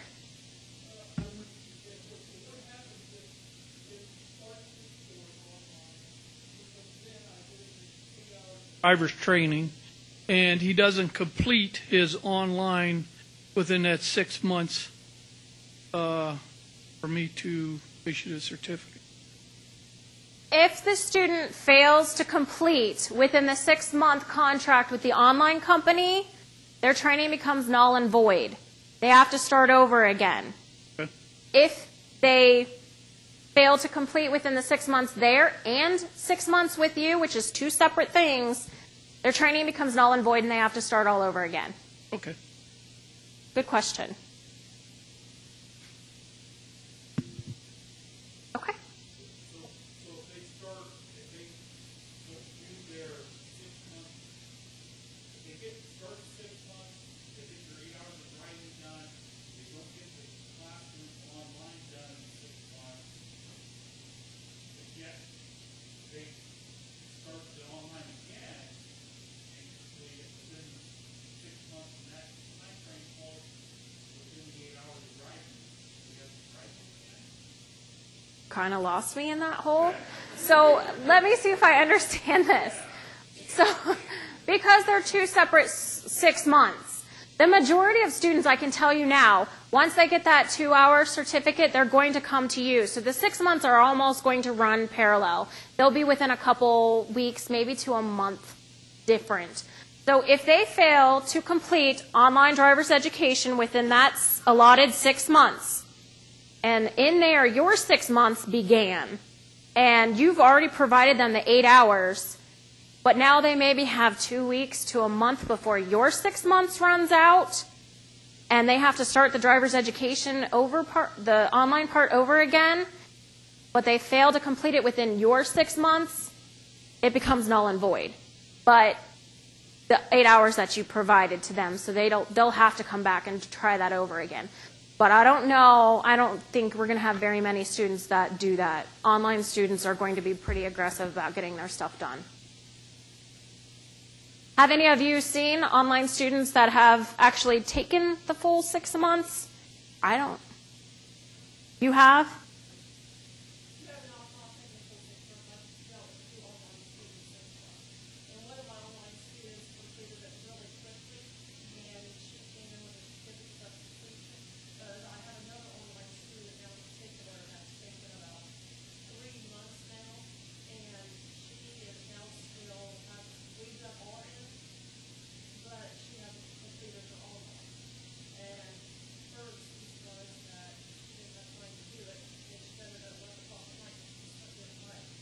Oh.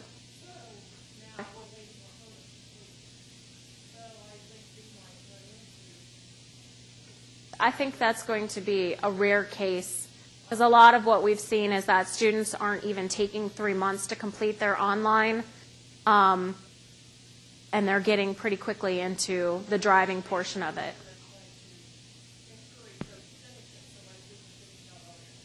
Right. And as a business owner, yes, we kind of have to push them along and say sometimes, hey, you're getting close to your 6 month, or, you know, this is what's going to happen if we hit the 6 months, because we are dealing with teenagers here. Technically, they don't really have a timeline. They know that they have to go to school from a certain time to a certain time, and if they have any elective activities, they have to do those, but they don't fully understand contracts, 6 months, all of that. So as business owners, we kind of have to push them along and remind them part of working with kids, having kids.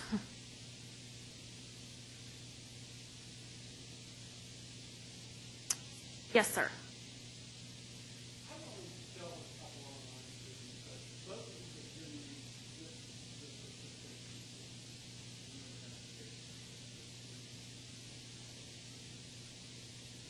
Okay, so what Doug has relayed is that he's dealt with a couple online students already, and all they've provided to him was the certificate of completion. They still need to provide you with a certificate of enrollment. Definitely need to have that record for their student records. Are you done and completed with them? Okay.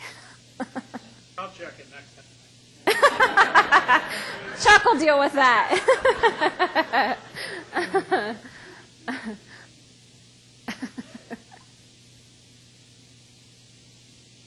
Want to go back, talk with them and say, hey, I have to have this.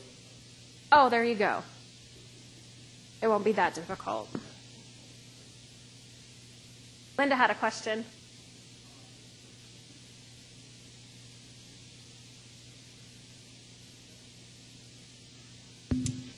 This is for online. On the original online certificate of completion and the certificate enrollment, I know some of them are coming out with like a bluish paper. Some of them are coming out in a white paper. Are we going to make it a little bit easier to detect the originals? I know the ones that say void on them are easy to detect, but we just assume if they don't say void and they're white, they're originals? You may, I mean, we do not state that there has to be a specific color for the paper of any certificate, but you may just want to relay to the parents that it definitely has to be the original and you're not accepting copies. And it cannot be printed from an email either. So just ask the parents. I mean, they'll be They'll be honest with you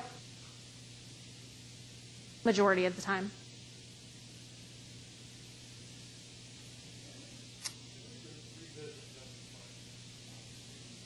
Okay. Uh-oh. Chuck, is this your area?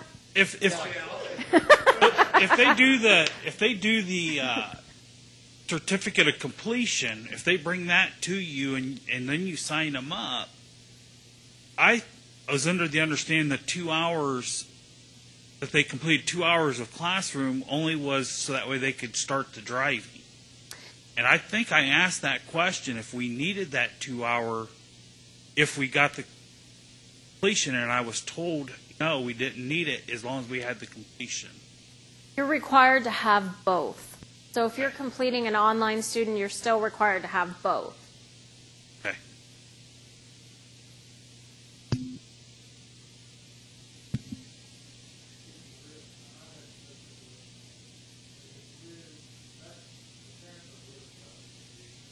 Because they don't really understand, if you've got a certificate of completion, why I have to have a certificate of enrollment. And, you know, now they've got to spend $25 or shipping and stuff to get another. I can't make them understand that.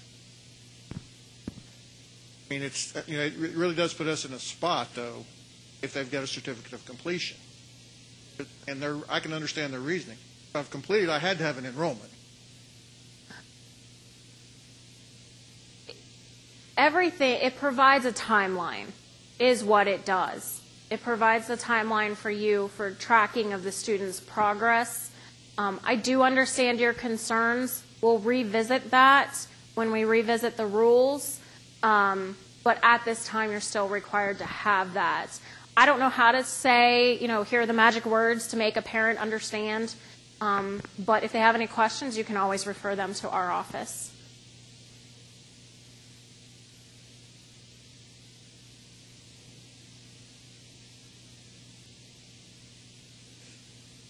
Any other questions about certificates?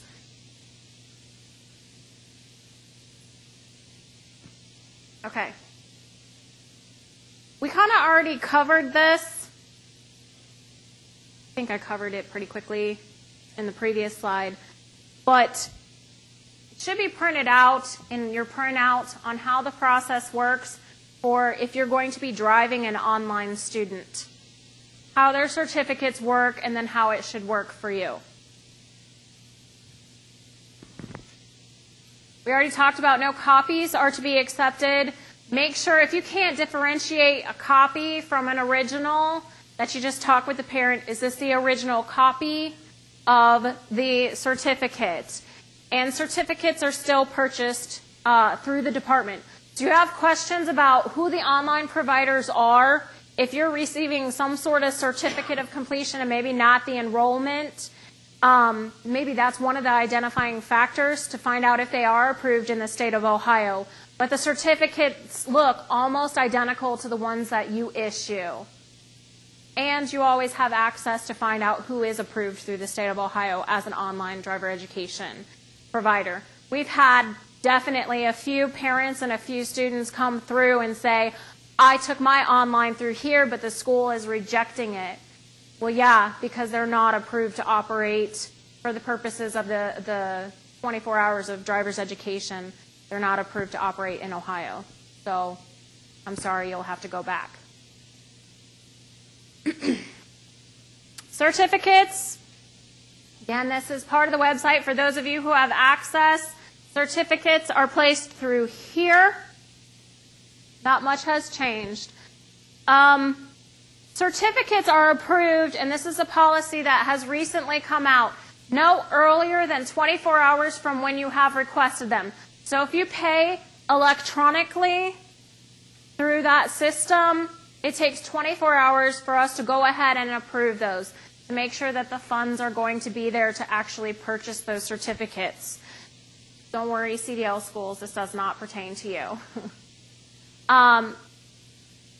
Those who pay by check or money order, it normally takes 24 hours for your validation to get to our office, so you've already waited that 24 hours.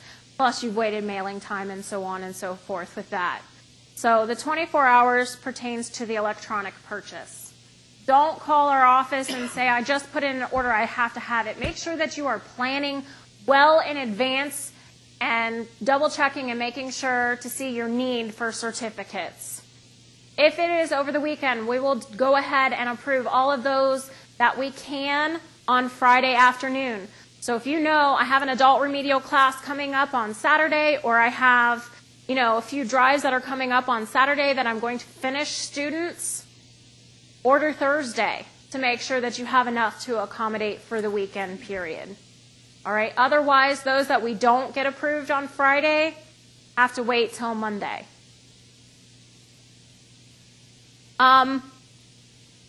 Request for duplicate certificate. This particular form is an incorporated reference. That means that you actually have to use that form. It's found in 2 locations. One is through the online application where you fill out your certificates. If you click on reports, there's a button for duplicate certificate request. And it's also available on our website. You don't need to have the parents or the family members to notarize it anymore, so it is just the signature of the parent and the student. And the newest thing is you can no longer charge more than $15 for a duplicate certificate.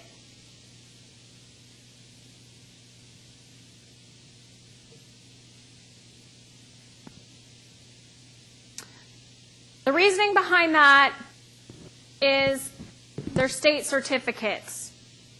It takes about 2 minutes to go ahead and duplicate a certificate. It's a quick and easy button. You press duplicate, it sends all of the information to a brand new certificate, and then you print out that new certificate. So $15 is the time and the money associated with actually making a duplicate certificate. For those of you who didn't know about the duplicate button and were filling out new ones and voiding and then filling out, this is an easy little tool for you to go ahead and just click it, and it automatically sends it over. It does ask you, are you sure you want to send this information? And you can choose yes or no.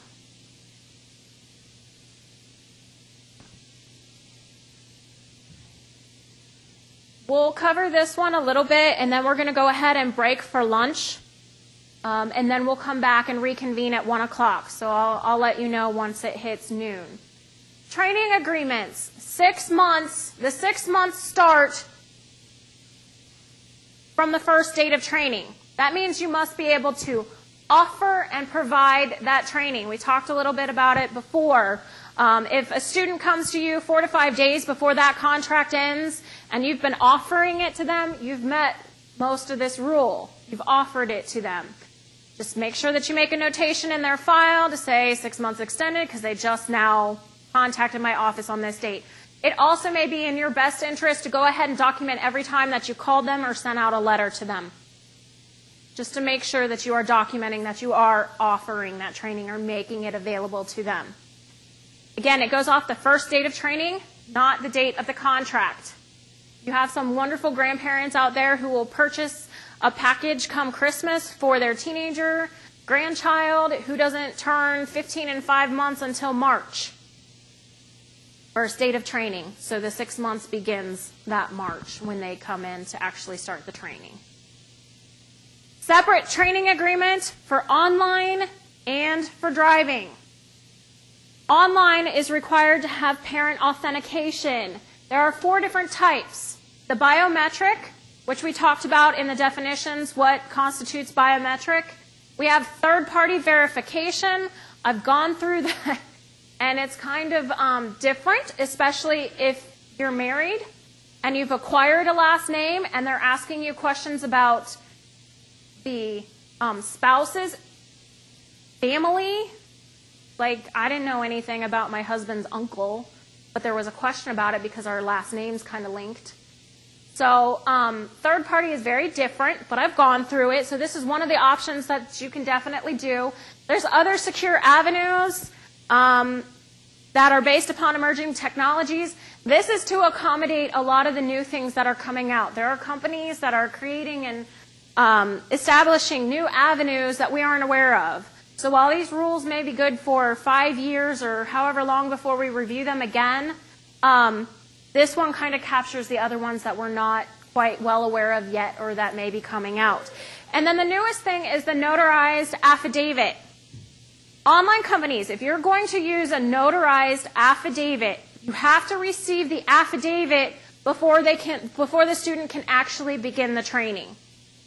Parent authentication comes before the student begins the training. Therefore, the notarized affidavit has to as well.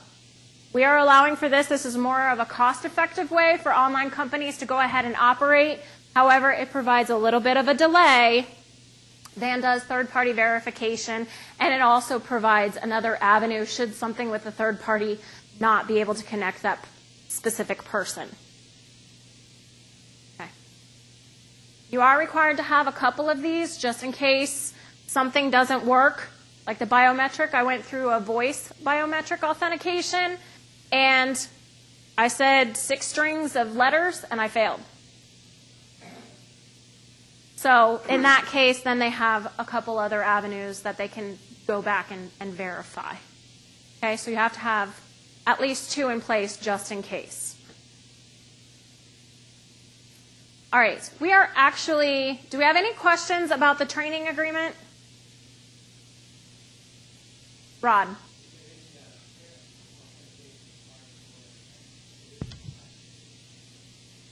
Parent authentication required for traditional classrooms. You actually have the parent signing off on a document and bringing it into you. So you have legal authentication right there. You're not required to have them, send in a copy of their driver's license. More often than not, they're hopefully coming in to sign that agreement with you. If not, you have a signature there you can always go off of. Other than that, we're not going to require you to run third party or biometric.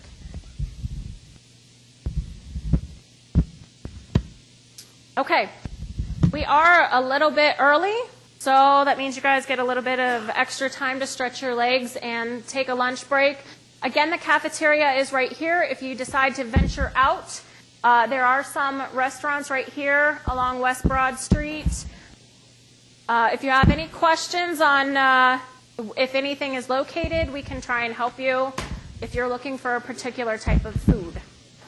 All right, let's reconvene at 1 o'clock.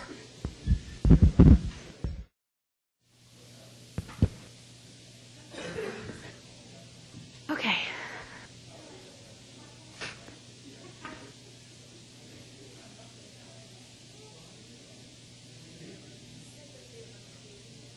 Mm-hmm.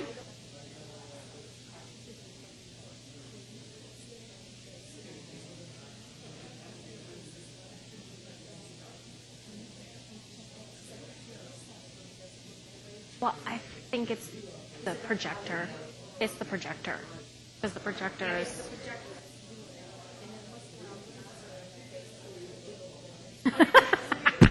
Thank you. Okay. All right.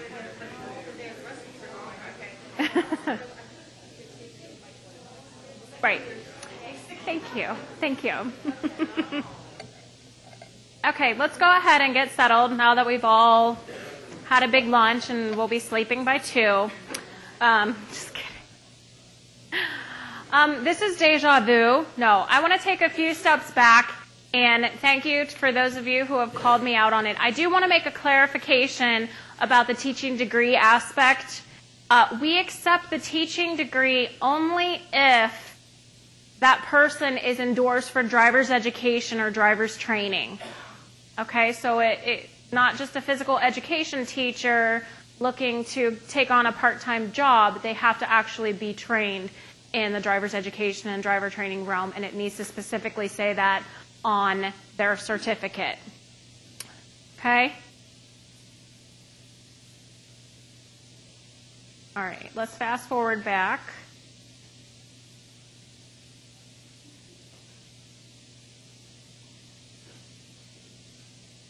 All right.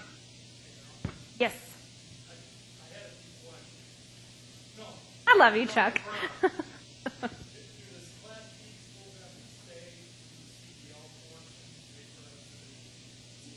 To get credit for the continuing ed, yes. If you're not here for continuing education credit, you can leave after we've gone through Rule 21. Sorry, I heard that. Okay, Adele.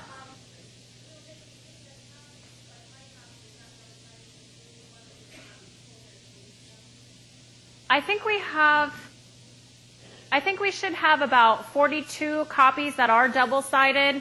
So if yours is not printed on both sides, you can go ahead and ask Teresa to give you a double-sided copy. If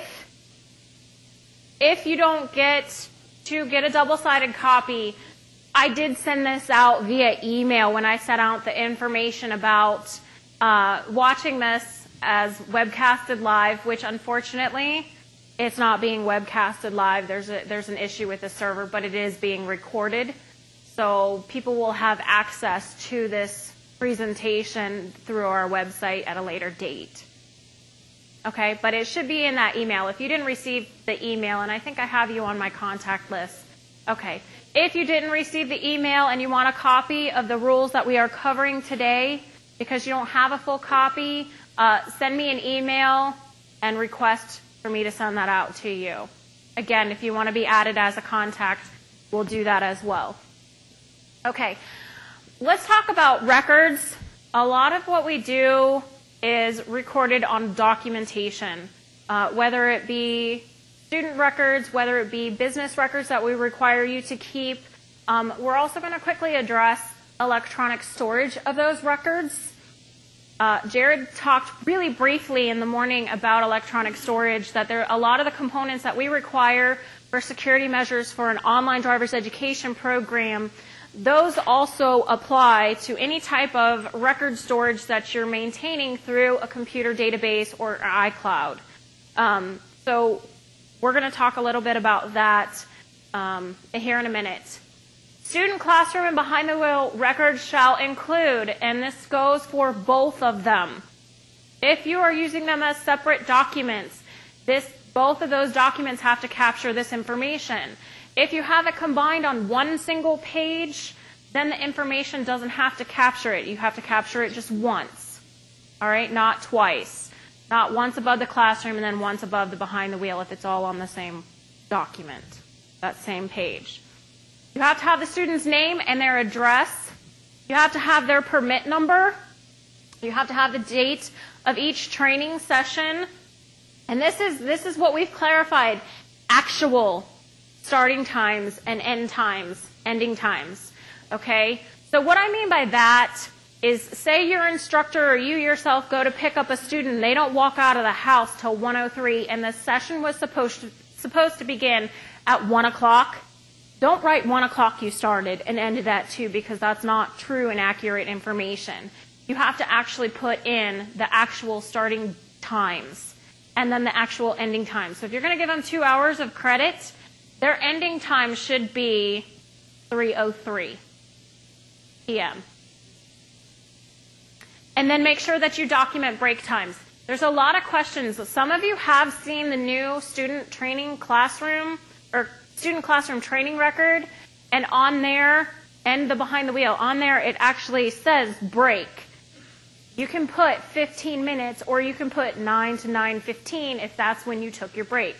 You can put the total time of the break instead.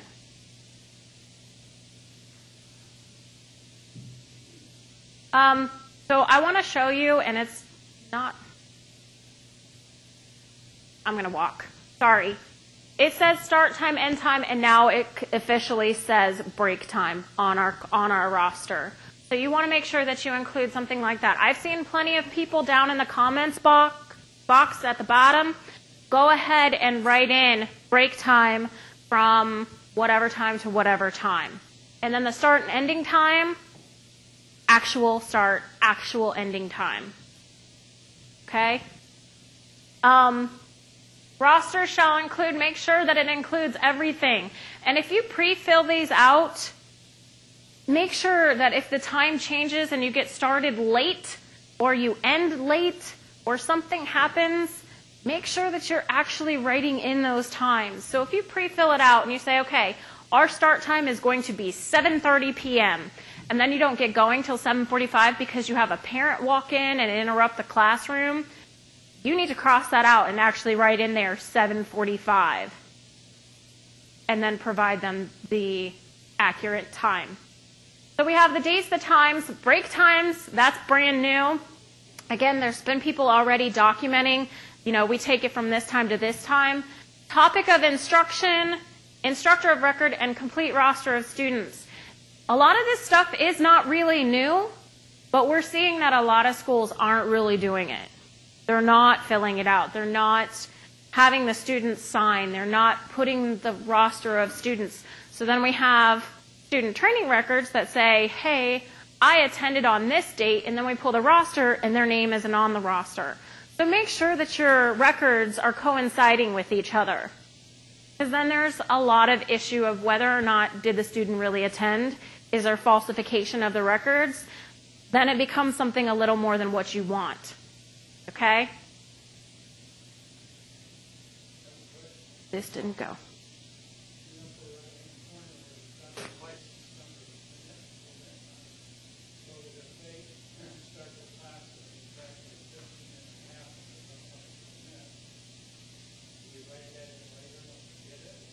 On this particular form, when it talks about the license number, that's talking about the school license number, not theirs.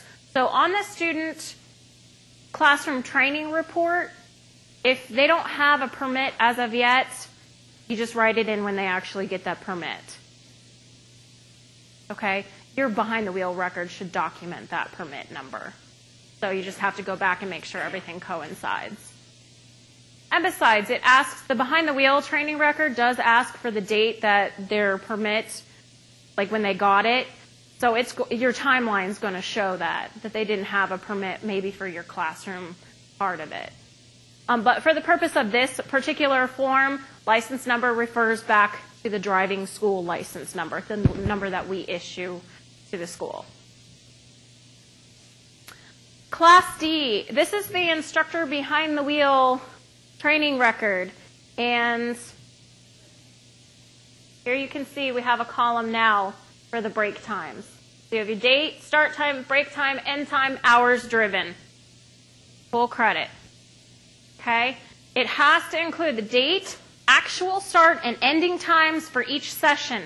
Again, if you don't get started till 1:05, you were supposed to start at 1, it should reflect 1:05. Yes, ma'am.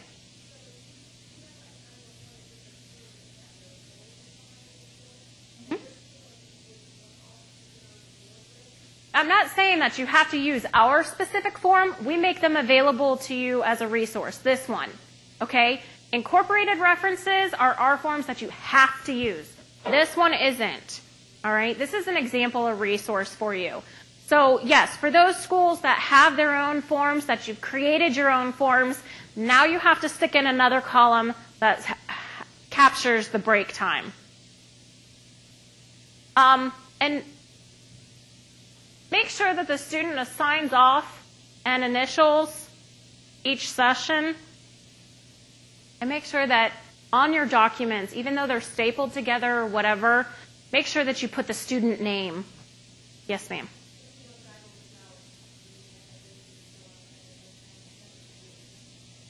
You still have to have it. Still have to have it just in case. You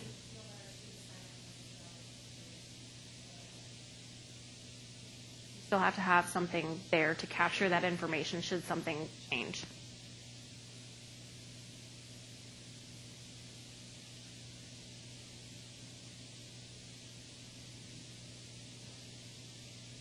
The log, the instructor log that we talk about, we have a form available on our website that you can use as your instructor logbook for everyone. Make sure that you put the student's name in the instructor log so that, there's some verification to go back and double check all records.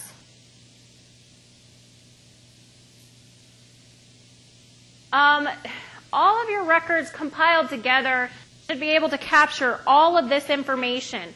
You need to make sure this is for online right now.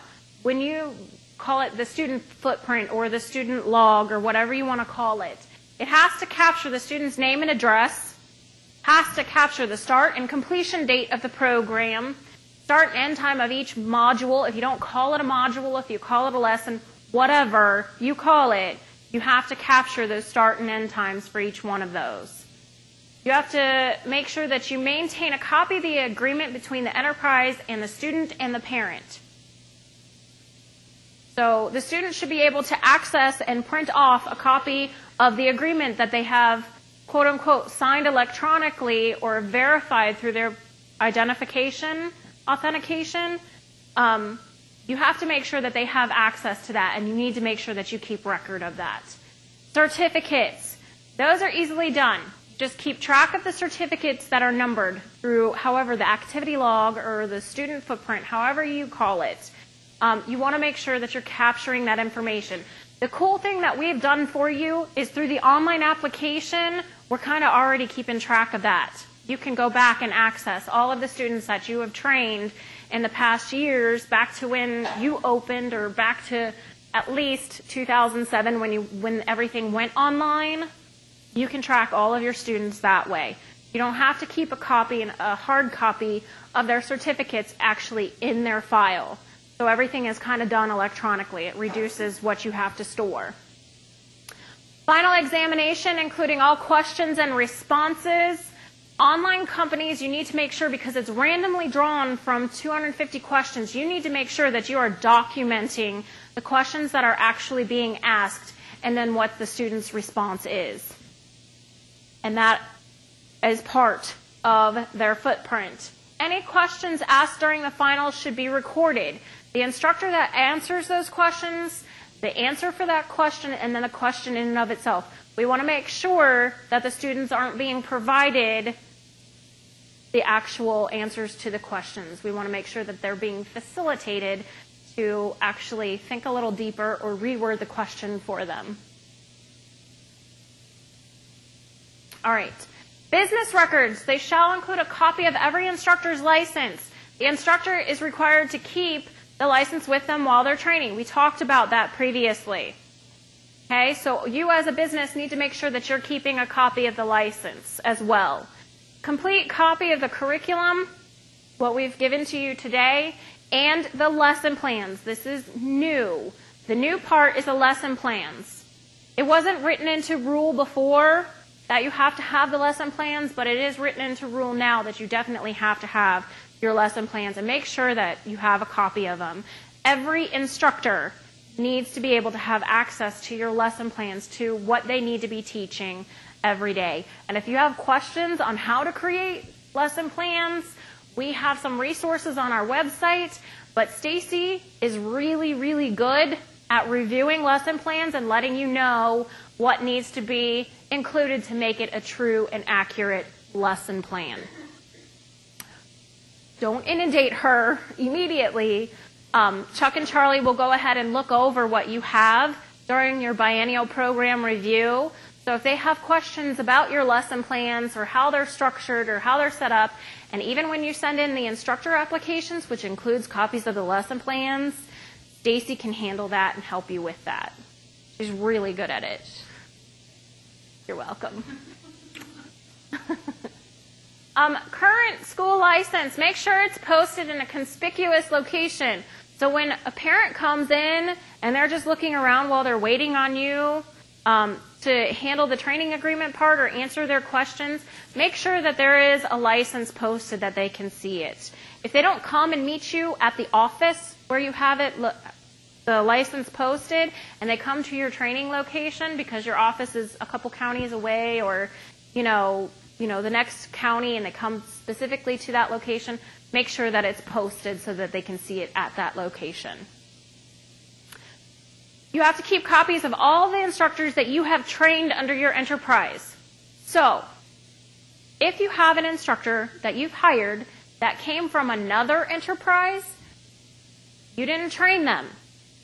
I understand that it's really difficult to get in contact with another business to go ahead and get copies of those training, of that instructor's training. You're not required to maintain that because you didn't train them. But anybody that you train, you have to keep copies of their training, including after they leave. So you keep it for 3 years after they leave. Oops. Valid and current bond, make sure that you keep that on file. Vehicle insurance, online, of course, you are exempt. You don't have vehicles. But make sure that you keep these things on file. We always advise you that anything that you send in to us, keep copies of. Things happen. Things go wrong. Things get separated. So make sure that you keep copies of everything that you're required to have under these rules, especially if you're sending in information to us.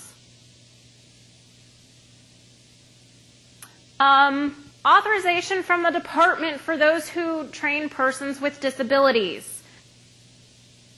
The authorization is actually their certificate or their license that says that they are certified to train those people. You as a business enterprise, once you hire somebody who is certified to train persons with a disability, your business becomes certified to train people with disability. That being said, make sure that you keep track of that. And at any time, if you have a student or a parent come to you and say, I found your name off of the website, you're supposed to be certified, are you really certified? Make sure that you have that available. You want to keep copies of that. Once that instructor leaves your business, you're no longer certified unless you have somebody else who is certified to train. And we've actually put the electronic signature stamp in this rule itself. You can use an electronic signature or a stamp for the authorizing official, training manager, instructor. But wherever that signature or stamp appears, that person is specifically responsible for it. So make sure that you are securing that and only allowing specific people that you can trust to use your signature or your stamp. Finalized records, and this is one of the big changes, finalized records. That means the student has been given their certificate of completion. Those can now be stored at the main office. Okay? We required them to be stored in the office that was either in the same county or adjacent to where the training took place. We're saying now those finalized records can go back to your main office. So if your main office is in Belmont County and you're operating in Franklin County, those finalized records can go back to Franklin County. Okay? Does that make sense? Okay. Active student records, though, shall be maintained in the classroom or the office where the training is taking place, or if it's in the office, it's in the adjacent county or the same county. Active records. Okay. Closing a school, we talked about this a little bit before, requires a specific form. We want it received 30 days prior to your intended date of closing, and we do request that you complete all of your students. Make sure that you notify all of your students with whom you have active training agreements or contracts. Make sure that you notify them so they don't come back to you 2 days before you actually close and say, hey, I want to be trained, and then you're, what do I do? Then it has to come to us, and then we have to worry about the refund and everything like that. So just make sure that if you're going to close, hopefully, again, you guys don't. If you're going to close, make sure that you do your best to notify them and then complete the students. Okay, electronic record storage. Our rules have been updated to hopefully kind of catch us up a little bit with how fast technology is moving. There's no way to really keep up because by the time you buy and purchase the computer and take it home, it's already outdated, you know. So hopefully we're kind of keeping up. If you're going to take all of your records and store them electronically, you have to secure them. Whether it be in a secure computer in your office, that means nobody really has access to it. There's a unique username and password that is only yours, that you can access that, or it's in a locked room where only certain people who have key or access can get into, or an off-center or off-site data center. That means it's under lock and key and it's secure. It's not easily accessible. We want to make sure a lot of the information that we are collecting from our students is being secured. Okay, there's just too much that we hear about. Home Depot, Target, all of those other big stores, those big chains, being hacked and information being taken. We don't want to be part of that. So let's make sure that all of our information is stored accurately and securely. All records that fall under our rules must be made available upon request of the director, the student, or the parent. Any records that are stored electronically, those should be able to be pulled and identified separate from any other business transactions that you have stored in that same computer database. Parents come to you, say, I'd like a copy of all the student records for, my son. You should be able to provide that to them within a reasonable amount of time. Okay. The driver training curriculum. We worked through a committee like we do with everything that we do. Any rule revisions, any curriculum changes, we always work with a committee. You always have an opportunity to work with us in making changes. So now it has been published as of August of this year? Yes. And it's available only on disk. They're all PDF files, so you can't really edit them. It's not going to be simple to go ahead and plug them into a TV screen and make it, something that the students can go through as if it was a PowerPoint projector or a PowerPoint presentation. It's not going to be something that simple. You can print from this. The final exams are on this. There are 15 tabs on here. That means it goes through every single classroom unit, every single what we call lab, which is the driving portion of it. And then we've added a few things in there for resources for you. So we are very excited. It took a long time to go ahead and put this together, about 2 years. We started this in 2012, worked with a lot of professional organizations, worked with a lot of you and a lot of your colleagues to get this done. It took a long time. We updated the textbooks. There's a couple textbooks that are no longer available because, one, they aren't making them anymore. The publisher went out of business. It transferred. Something happened. So there's a few of them in there. And we no longer are actually providing the specific page for each textbook the way that we have done in the past.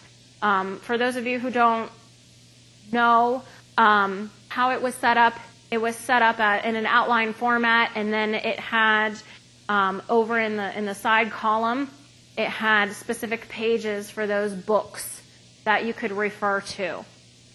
That is no longer available through this new revised edition. We have created for you an optional parent orientation. I sent out an email to quite a few of you and said, hey, what would you include if you did a parent orientation? It's not required, but it's optional, and we've kind of set it up for you. You can either use it, or you can change it, or, you don't have to do it. But there's something optional for you to actually get a head start. Resources. A lot of the information was updated.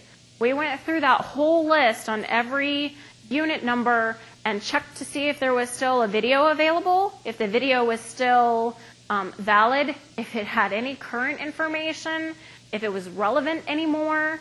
So we updated a lot of things, and then we've added supplemental material in there. So there's a lot more resources, a lot more links for professional organizations where you can get supplemental materials, activities that you can get. I want to say we worked with the Ohio Construction Association, and they have a great work zone worksheet that you can implement in your classrooms to get all of the information for the updated work zone information. Visual diagrams. We are no longer operating in an age of transparencies. Everything is going digital. So we're now providing visual diagrams. We worked with ODOT to get a lot of the visual diagrams pertaining to the signs, pertaining to the interchanges, pertaining to pavement markings. A lot of the information, we worked with ODOT, and they created them for us to go ahead and insert into our curriculum. Statistics are updated. And activities sections are available. So when you print this off, you're going to see a line at the bottom of every page, and there might be activities. The activities that are listed there were brought by the group. If there were no activities brought by the group, create your own and insert them there. That way you have reference back to anything. Oh, this would be really good. You can actually, once you print it out, write in it. I like to write in my curriculums. My JDIP curriculum has a bunch of writing in it. I like to write in them because then when I'm referring back to them, or if I'm going back and reviewing everything, then I have, oh, this person had this great idea here. We should use that. Or this is a good idea. So there's that section now where you can go ahead and start writing those in. The graduated driver's licensing information has been updated. As most of you know, House Bill 204 is sitting there. Graduated driver's licensing law is being looked at on a continual basis, and once that information is updated, we will go ahead and send you out like a supplemental to update your information. But everything has been updated. Anatomical gifts has now been added to Unit 1. Organ donation. We just sent you out, as of October 1st, we sent you out all of the new information for the organ donation. All of the old stuff needs to be done, needs to be thrown away. Okay, you need to use the new video and the new one-page handout. If you don't have that, or if you need more, please send your name and your business information to Stacy or myself so we can go ahead and get an order sent out to you. All right. Unit 2 has been modified to add fitting the car to you.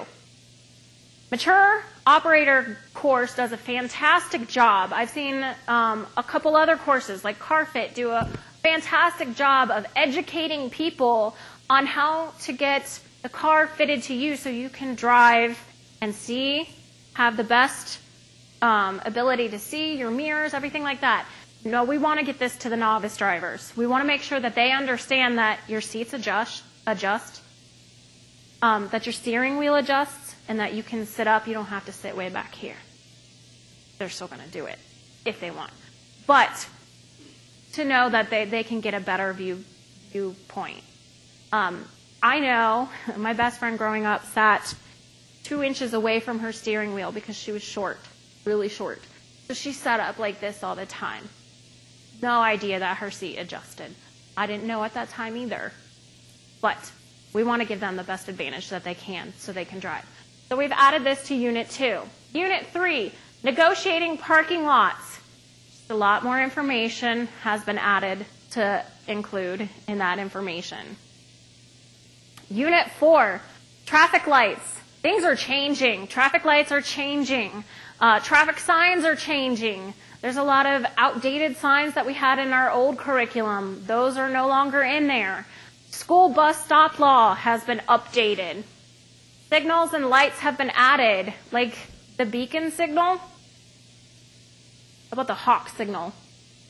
No? Okay. All of that has been added. The hawk signal pertains to pedestrians. Visual diagrams, and we've added visual diagrams so that you can see and understand what each of these changes means and how they should be utilized. Unit 5, sharing the road. We have updated and added a lot more information pertaining to bicycles, pertaining to trucks, pertaining to motorcycles, pertaining to pedestrians, all other types of vehicles and people that are utilizing our roads that we're driving with. And they're going to continue to change. The move over law has been updated.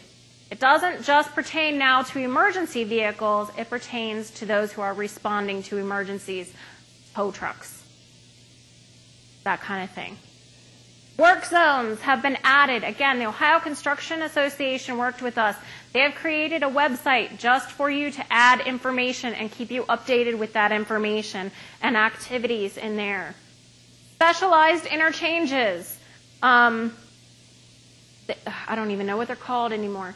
But there is an interchange up here on Roberts Road. I'm directionally challenged, so I'm pointing the wrong way, I'm sure.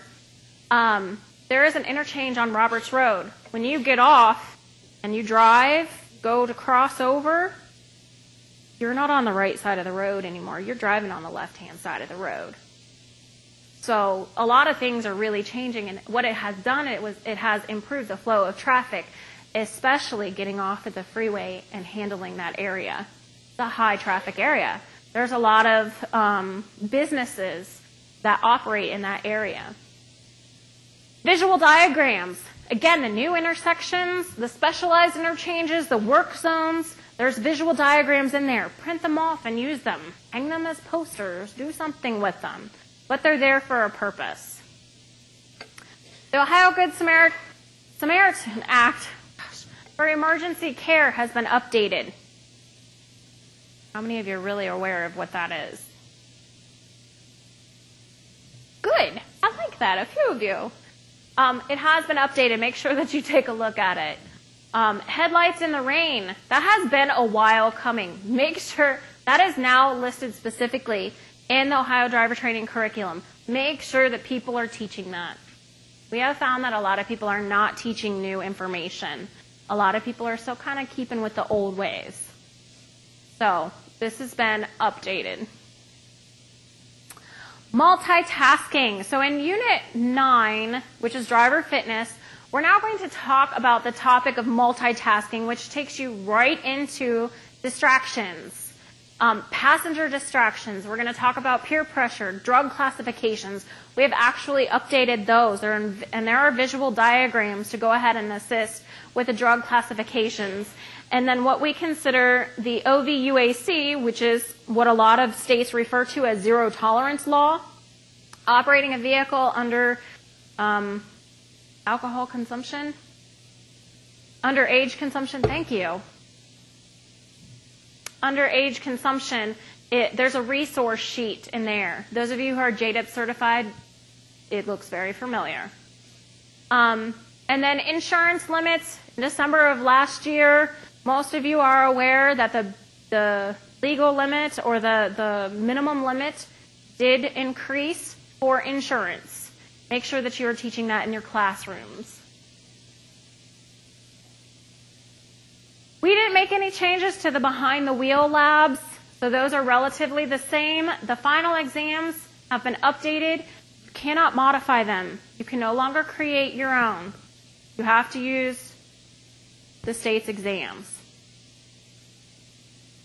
And as I like to tell my JDIP crew, prepare yourself. Go home and take a look at this curriculum. There's still 5 days before it becomes, active. Familiarize yourself with this because you have to be able and prepared to go ahead and start teaching this soon. So go home, take a look at it, take it in small chunks if you have to, but make sure that you are really well prepared to go in and start teaching on any of these topics that you were not aware of or things that have been updated or included. Yes, ma'am.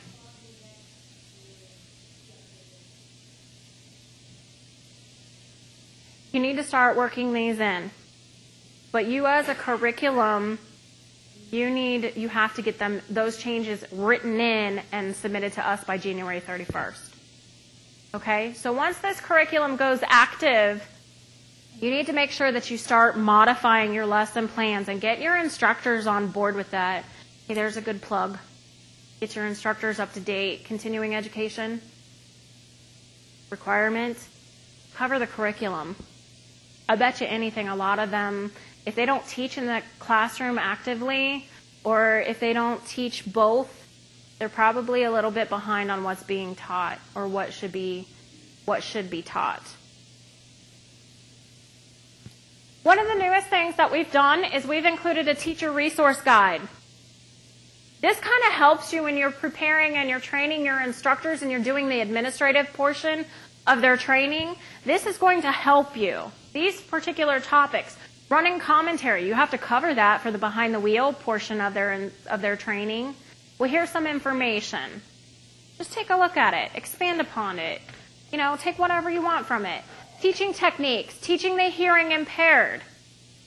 There are good resources out there when it pertains to teaching hearing impaired students. They are not considered disabled students.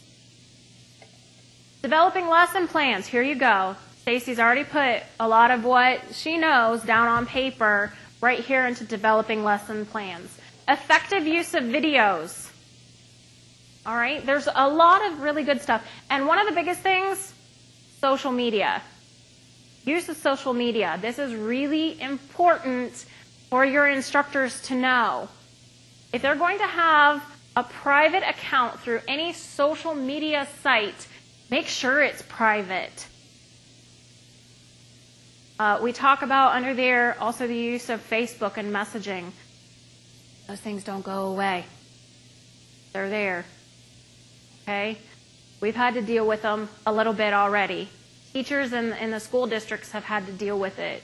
I'm sure you guys have seen in your area how some teachers are under criticism for the use of social media. I told one of my one of my kids' teachers this year, they said, well, we want to start using Facebook. My kid's not going on Facebook.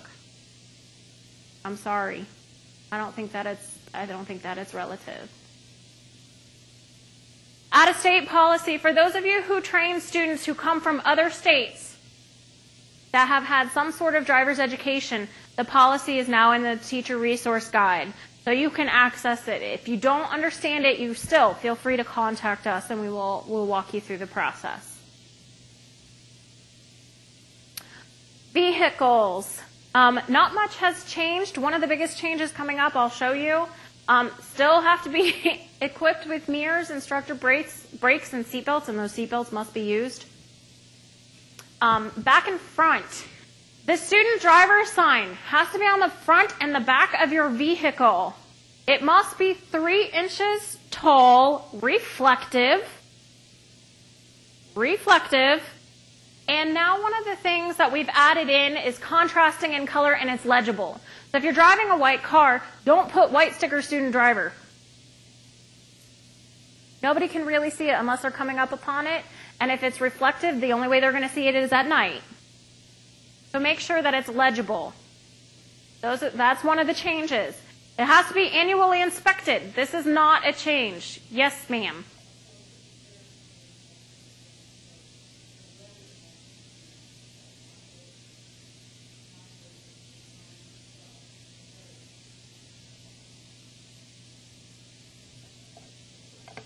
I know that, I think at the BMV, do they still hand out the little student driver signs in the packages? You can't use that. It's not big enough. But, yes, thank you very much for the clarification. Annually inspected. Some teams, some districts are really good about contacting you on an annual basis to say your vehicles need to be inspected. They need to have the decal on it. Some, you have to do it yourself. You have to contact them and make sure that they're scheduled. Make sure that you're tracking this. And to be able to track this, we have created the motor vehicle inspection list. Here you go. It's a form that you have to keep.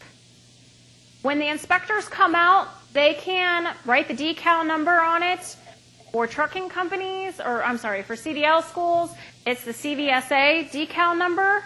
For regular schools, it's the Highway Patrol decal number. And then the inspector can initial and put their unit number next to it. This is a tracking method for you. So you can keep track of when all of your motor vehicles were inspected. You can take a look at 2014, I'm just example. Take a look at 2014, 2015 comes along. Oh, I'm due for an inspection within 2 months. I need to get a call into the motor vehicle inspection team. Simple way for you to be able to track that.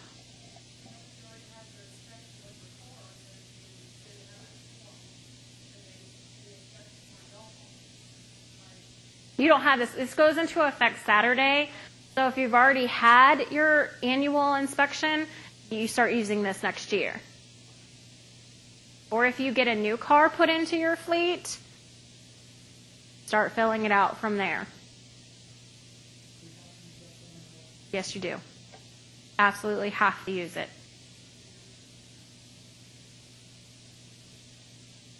Yep. It's in Rule 1 under paragraph SS. There is a form number on that. I don't have it right here. It cut off right before it.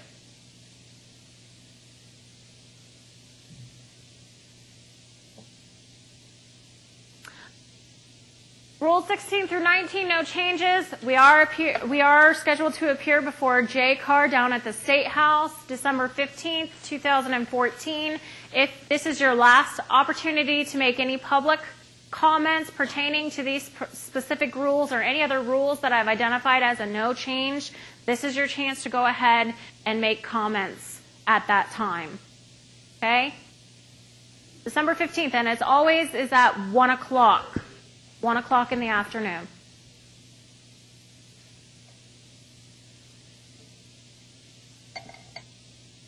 Inspections and investigations. All records are subject to inspection and or investigation. All records that pertain to these rules. Everything that we require you to maintain, that's what is subjected to the inspection or investigation.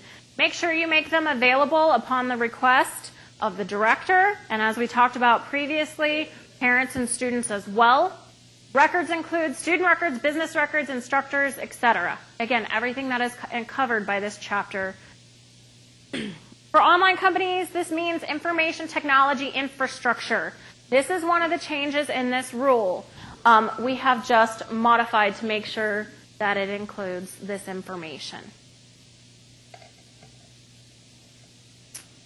Actions. One of the changes that has been added, that all fines and fees shall be paid, that if you don't make those payments, we have the ability to take action against your license. Make sure that you have funds available to pay for everything. It's unfortunate, but it happens, and we understand. We take precautions. We all take precautions, and we all do have policies here at my office that should something happen, we always give you a chance to remedy those before we do anything else. Okay? That's what we're about. We're about 100% compliance so we can focus on the mission. So we always give you an opportunity to remedy any violations or discrepancies. All right. CDL. Place of business. You must have an office that is located in the same or adjacent county to where the school is operating. A lot of this information is going to kind of be redundant, so you guys are going to kind of understand a little bit of it, but there's one major change, and I'll identify those different changes. An annual physical is required of your instructors. With that being said, you have CDL who are registered as med exempt. That being said, that means they don't have to maintain that 1 year or 2 year medical card to operate a commercial motor vehicle. They have to comply. Those who get a 2-year card on the off year, they can go ahead and use the state's form. But you have to make sure that they are up to date with their annual physicals. Driver training school is responsible for maintaining these in the school's file or in the instructor's file. When we come out and do our annual site program reviews, we are going to make sure that your instructors have annual physical completed. You may use the full examiner's report. Again, this depends upon how they're classified, how they've registered with the BMV. Now that there's intrastate and interstate and med exempt, we need to make sure that all of our instructors are maintaining the proper ability to function as an instructor. So that's why we are requiring the physical. Again, those who are registered as med exempt, they have to use the state's form if they're not going to be using the full examiner's report. It should be a little less costly than the full medical examiner's report. Yes? Now, in Class B, you're requiring a position. An MD, is it the same now for CDL?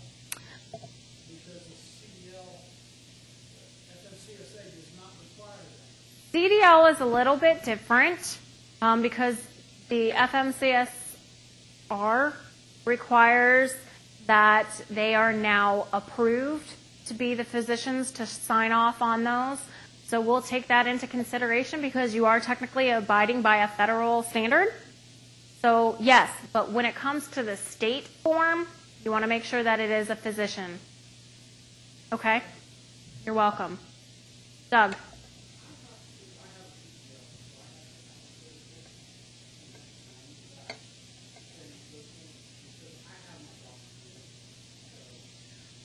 Right.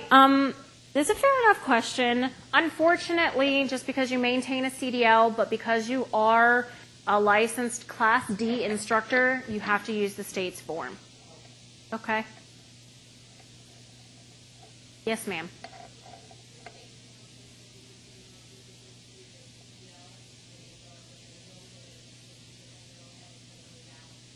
As long as they meet the definition of a physician.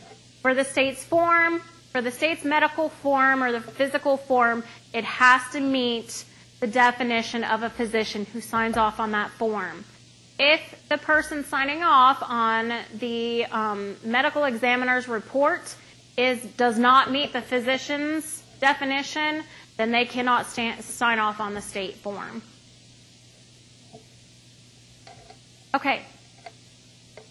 Do we have any other questions? I'm sorry. Nope. Okay. We had to withdraw this rule. I do apologize. We will be holding a hearing here, in the Department of Public Safety in the hearing room in 2 days, on the 3rd at 10 a.m., pertaining to this rule. The major change included an annual renewal. Unfortunately, the Ohio Revised Code specifically states that a renewal has to be done every year and that licenses expire every year. So we had to go back and change it because we did not have the authority to give a 2-year license for the schools. So as of right now, we had to change it to make it an annual. We are working with the state to go ahead and make that change as to where we can make it a 2-year license. But as of right now, we have to abide by the annual renewal. So will we have to then No. Since the rule does not go into effect until Saturday, we're already past the deadline. So this year's renewal still remains the same for CDL schools. Fair enough question. And then next year, if we haven't been able to change the law, then it becomes an annual renewal for both the school and the instructors. You're welcome. The original applications include a lot of everything that we've already covered. Again, I just want to point out that the legal occupancy of the school and the current fire inspection are the new things. They've already been in practice. We're just now stating that it's now in rule. And again, we clarify the items that are actually needed within that agreement. Make sure that any agreements that you have for a location, that it clearly includes that information. All right? If you've already sent in a renewal and you know that some of them may not include all of the information that we require, we'll just work on it next year. Okay? I know one of the biggest things that we run into anytime that we require like a building use agreement for a college, a university, a high school, a middle school, they just say that, yes, you can operate for this year, for this specific school year. They don't include a lot of the information that we require. So make sure that you go back to them if you're operating in any one of those facilities. You go back and make sure that they change and update that information. Again, it's more protection for you. Again, same thing. If you're going to change a location, change the name, change ownership, add an authorizing official, or add or move or change a location, requires an application. Same thing. Full change of ownership constitutes an original. We shut down all of the old licenses and open up under a new. Same thing happens. Make sure that you're sending in the closing procedure form. So if you're going to change ownership and one owner says, okay, I'm shutting down as of November 30th, and the new one says, okay, I'm taking over as of December 1st, let us know that so we can work together to make sure everything flows nice and smooth. We still ask that you do complete all students under the old ownership before you transfer over into new ownership. It's a little dicey when it comes to sending out letters to them to let them know that, hey, something is changing, your training's not really changing, or it may be changing. People don't like to be disrupted in flow of life. We've found that out. CDL instructors, and I really want to drive this point home. Instructors shall only provide training under the authority and guidance of an actually licensed CDL school. If they are taking any type of money, consideration like a certificate, some sort of payment, and they're providing training in a commercial motor vehicle on public freeways, highways, streets, roads, anything like that, they are required to be licensed, and they're required to be doing it under the authority and guidance of a driver training school. This is new. There are now 3 classes of instructors. We have Class A instructors, we have Class B instructors, and then we have CDL restricted, which means they can only teach the classroom. And they're not required to maintain or obtain a CDL to teach the classroom. The biggest change is that we have taken Class A and Class B and separated them out. We are going to talk about that training. Again, this is done through a committee. We're going to talk about that training in 3 rules, upcoming in 3 rules. A lot of difference in hours and what needs to be taught, but there's a lot of same information, so you can kind of put them in the same classroom and then separate them out on the range and the road. Uh-huh.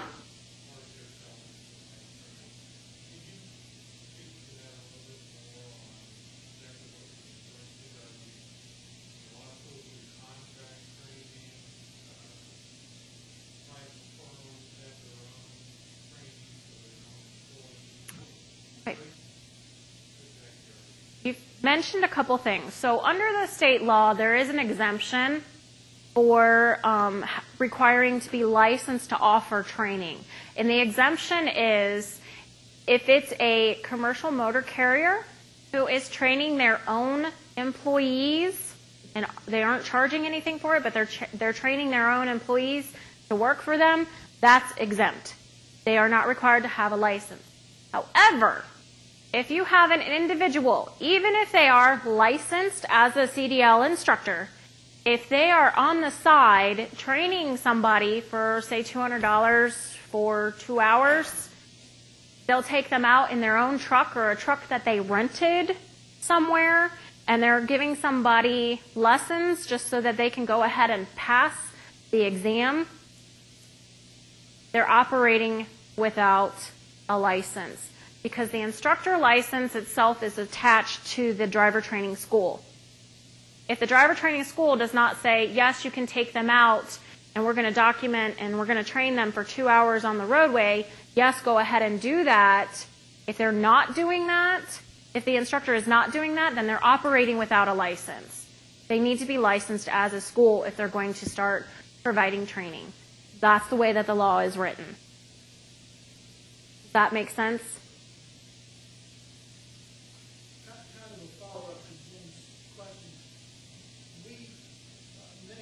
Contract training.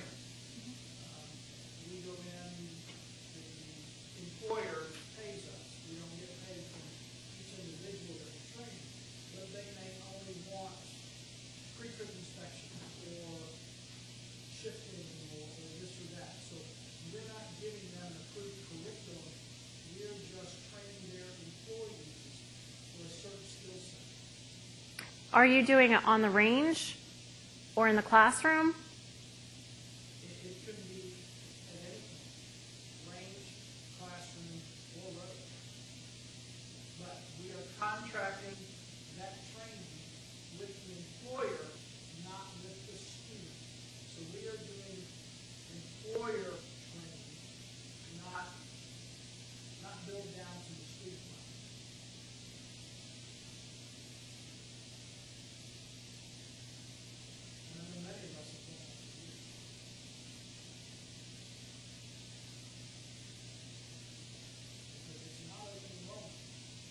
Right, it's just for the employees. I think it's okay because I think that it does fall under the exemption because the employees aren't for it. Sorry.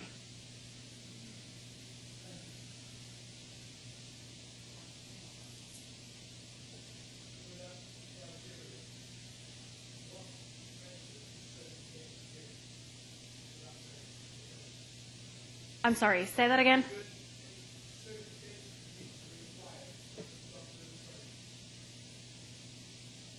I don't know that I'm following.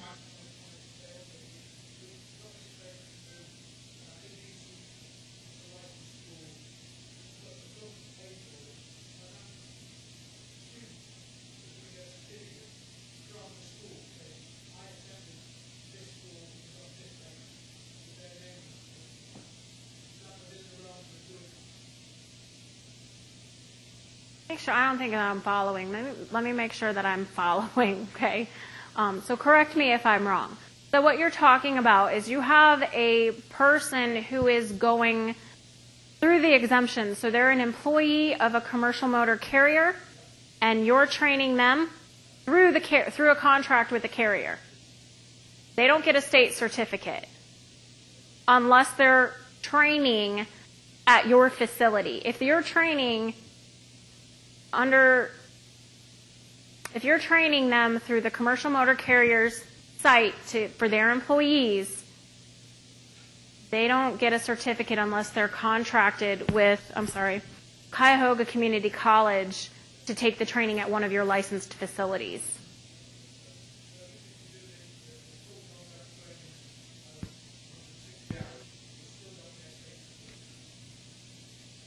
Are the students paying you, or are you Then you're considered an employee of the company, and the company is paying you to provide the training. Therefore, you fall under the exemption, but you're not licensed under that one, so they don't get a state certificate. If you're licensed at that commercial motor carrier and it's, open to everyone, and the students are paying for it and all of that, then they do. Does that make sense? I think I've confused myself. Let me go back and Okay. So, if we're doing that contract training for a company and we run it under a standard Ohio curriculum, can we give them the Ohio certificate that they've met all of the requirements of the Ohio curriculum? If you are licensed for that location. Right. If they come to us and we do all of that and they meet all the requirements of that curriculum, then we can give them a certificate. But if they come to us or we go to them in another location, but we don't meet the 40 hours behind the wheel, we don't meet the 40 hours in the classroom, but we train them for some part of that, then they would not get a certificate from the state. Right.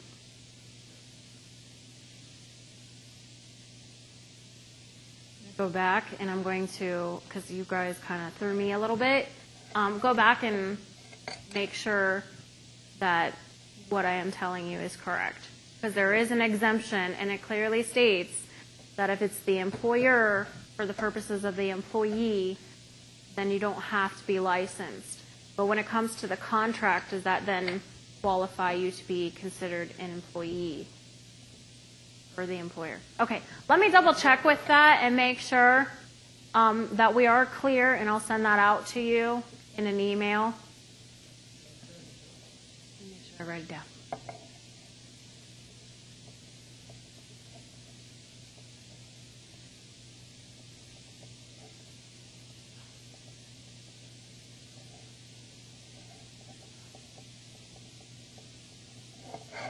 Okay, we'll go back and we'll double check on that one, and I'll give you a good, clear answer pertaining to that.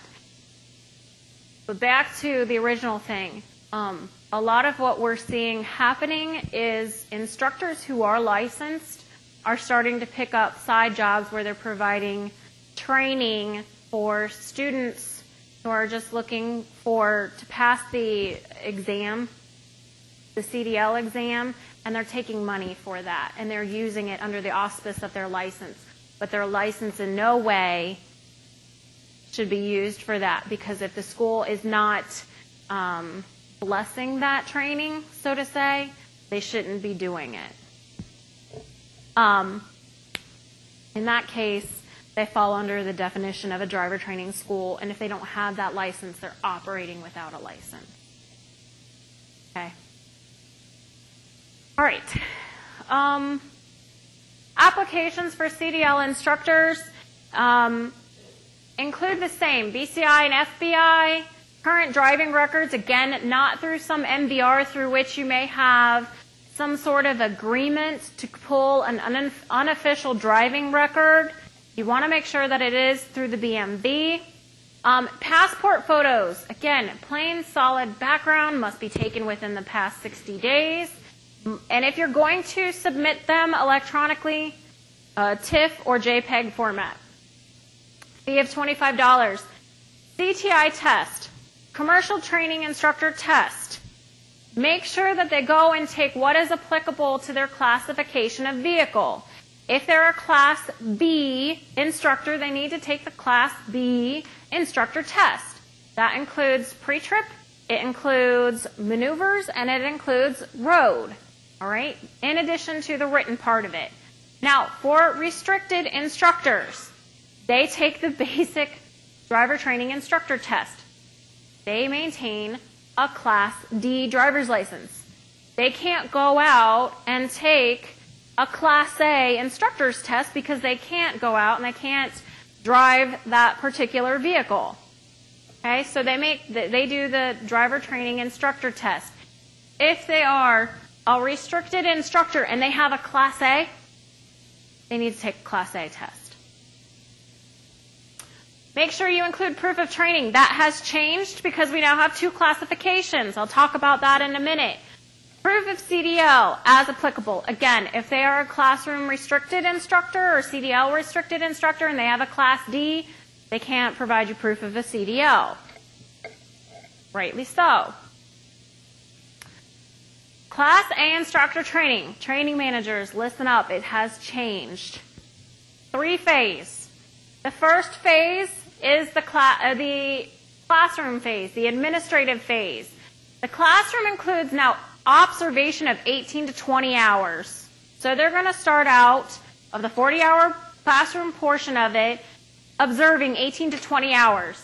Now the big change, they're going to start co-instructing. We're going to get them familiar with the classroom, how to handle a classroom, make sure that they're comfortable enough so when they get their license and you say, here you go, have at it, I'm gone, I'm not there to help you anymore, they're comfortable enough to manage the classroom. Teaching assessment now, 60 minutes. Training managers, you want to make sure that you do the assessment now for the classroom. Make sure that you are assessing their mastery of the curriculum content. You want to make sure that they can manage a classroom. So they're handling the students, the behavior. I don't know how much behavior is a problem with CDL schools, but I'm sure they're people. It's going to happen. You want to make sure that they're handling questions and understand the questions and asking questions to clarify if they don't understand what is being asked of them. You want to make sure that they have that management ability. 60 minutes of that. That's the minimum. Restricted instructors shall co-instruct an additional 2 hours of classroom, and they are exempt only from Phase 3. Phase 3 is the behind-the-wheel assessment, where you go out with your instructors and you make sure that they can do the range and the road portion of it.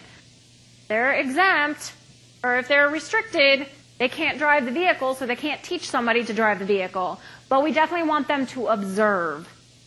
Okay, so we're going to talk about the second phase, the behind the wheel, the range and the road portion of it. Supplemental information. This is brand new to you guys. You have to send in the rosters of all the classroom they're training. No longer are you having to document under each topic start time, end time, and hours. You now are sending in a copy of the roster. Make sure that they sign it. Okay, that's how they get credit for being there.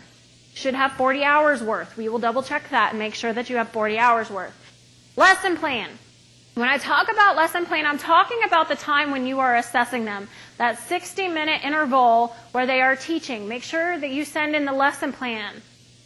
Instructors, especially when they're new to this, they're definitely going to need that to make sure that they are teaching everything. Because when you get in front of people by yourself for the first time, and especially with the training manager in the back writing down little notes, it gets really nerve-wracking.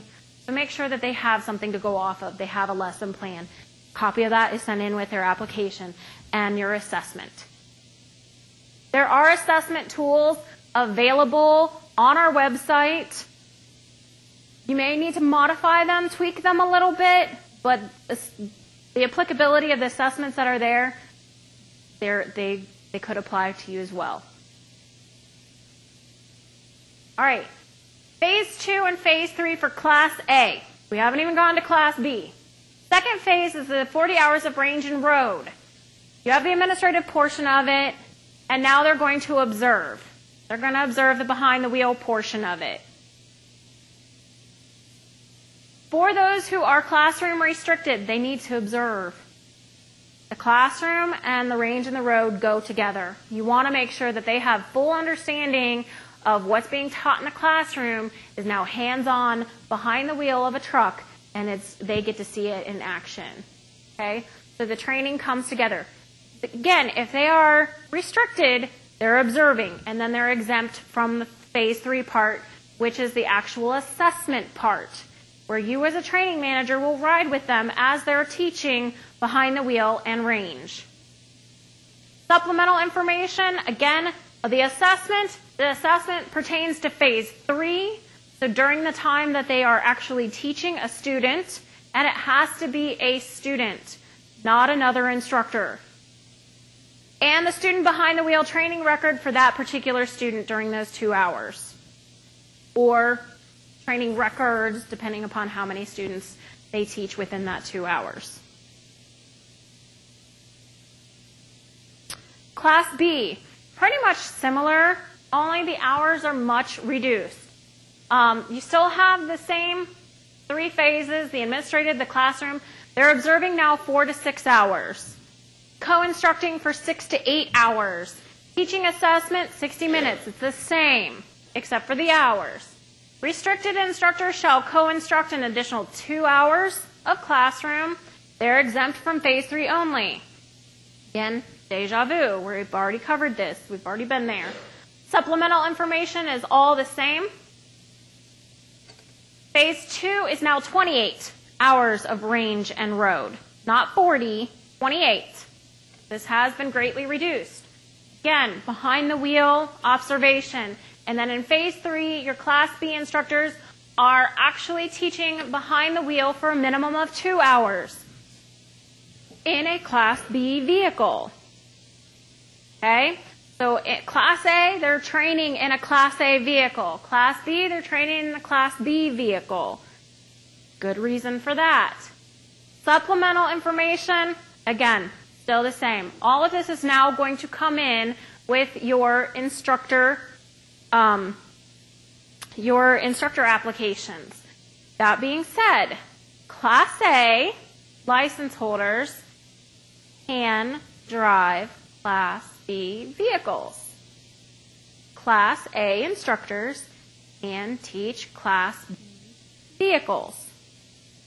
The cool thing, and we'll cover this in Rule 28, the cool thing is the classroom, a lot of the information is the same. So you can actually mix Class A and Class B students in the same classroom.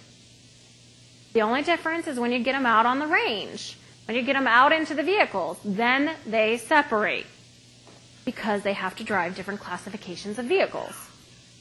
And you guys are smart. I think everybody who served on the committee is here.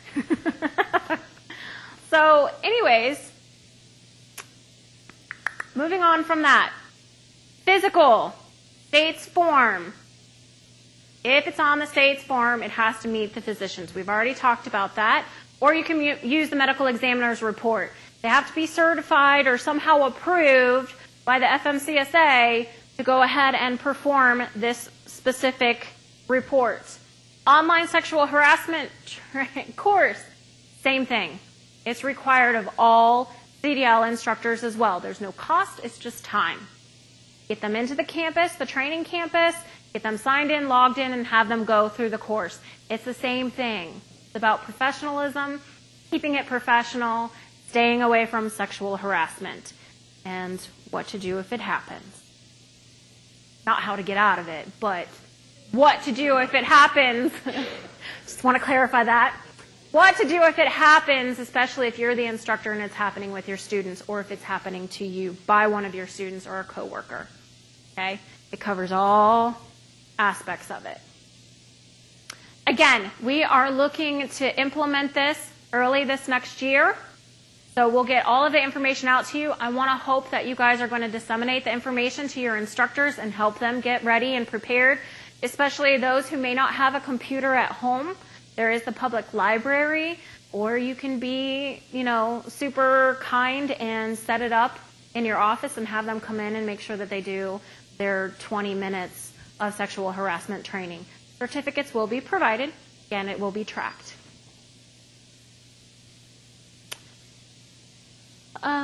We talked about that. Unfortunately, because we have hit that snafu, you guys will still be responsible for training them in that subject matter until it is available. So if you have new instructors that you're training right now, until that campus becomes active and can go ahead and accommodate our 3,000 people, you're still responsible for training them. And we understand that. It's not anything that was planned for, but we understand that you will be providing that, and then once it becomes available, then their certificate must come in with their application.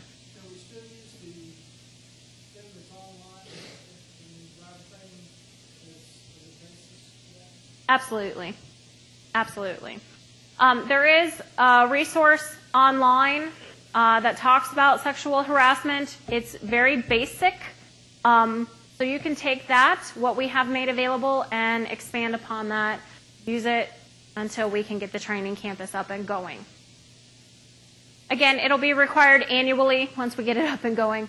So we'll get a whole year in, and then we'll go ahead and everybody got to make sure that we do it annually. Instructor eligibility. Licensed as the operator of a CDL for 3 years. This is the non-restricted. Okay, so you're a Class A and Class B CDL carrier. You need to make sure that you've been licensed for at least 3 years. You cannot have 6 points on your driver's license within 3 years. 3 moving violations, again under 4511 of the ORC. Running an overweight ticket or malfunction of the vehicle doesn't fall under this code. We understand with all the people that have jurisdiction to pull trucks over, you're going to get pulled over. They're going to ticket you if they can. So equipment malfunctions, that doesn't fall under here. This pertains to traffic moving related convictions. All right? Yes. Licensed as an operator from CDL for 3 years, and we talked about this in the committee. Is there any experience level that the state is going to require, or is it just that you held a CDL? The state says as long as you have held a CDL for 3 years. Now, as a business owner, is that what you want? So you need to think about that. Do you want somebody who has held it, or do you want somebody who has experience beyond the 3 years? That's your policy. You understand that? Okay.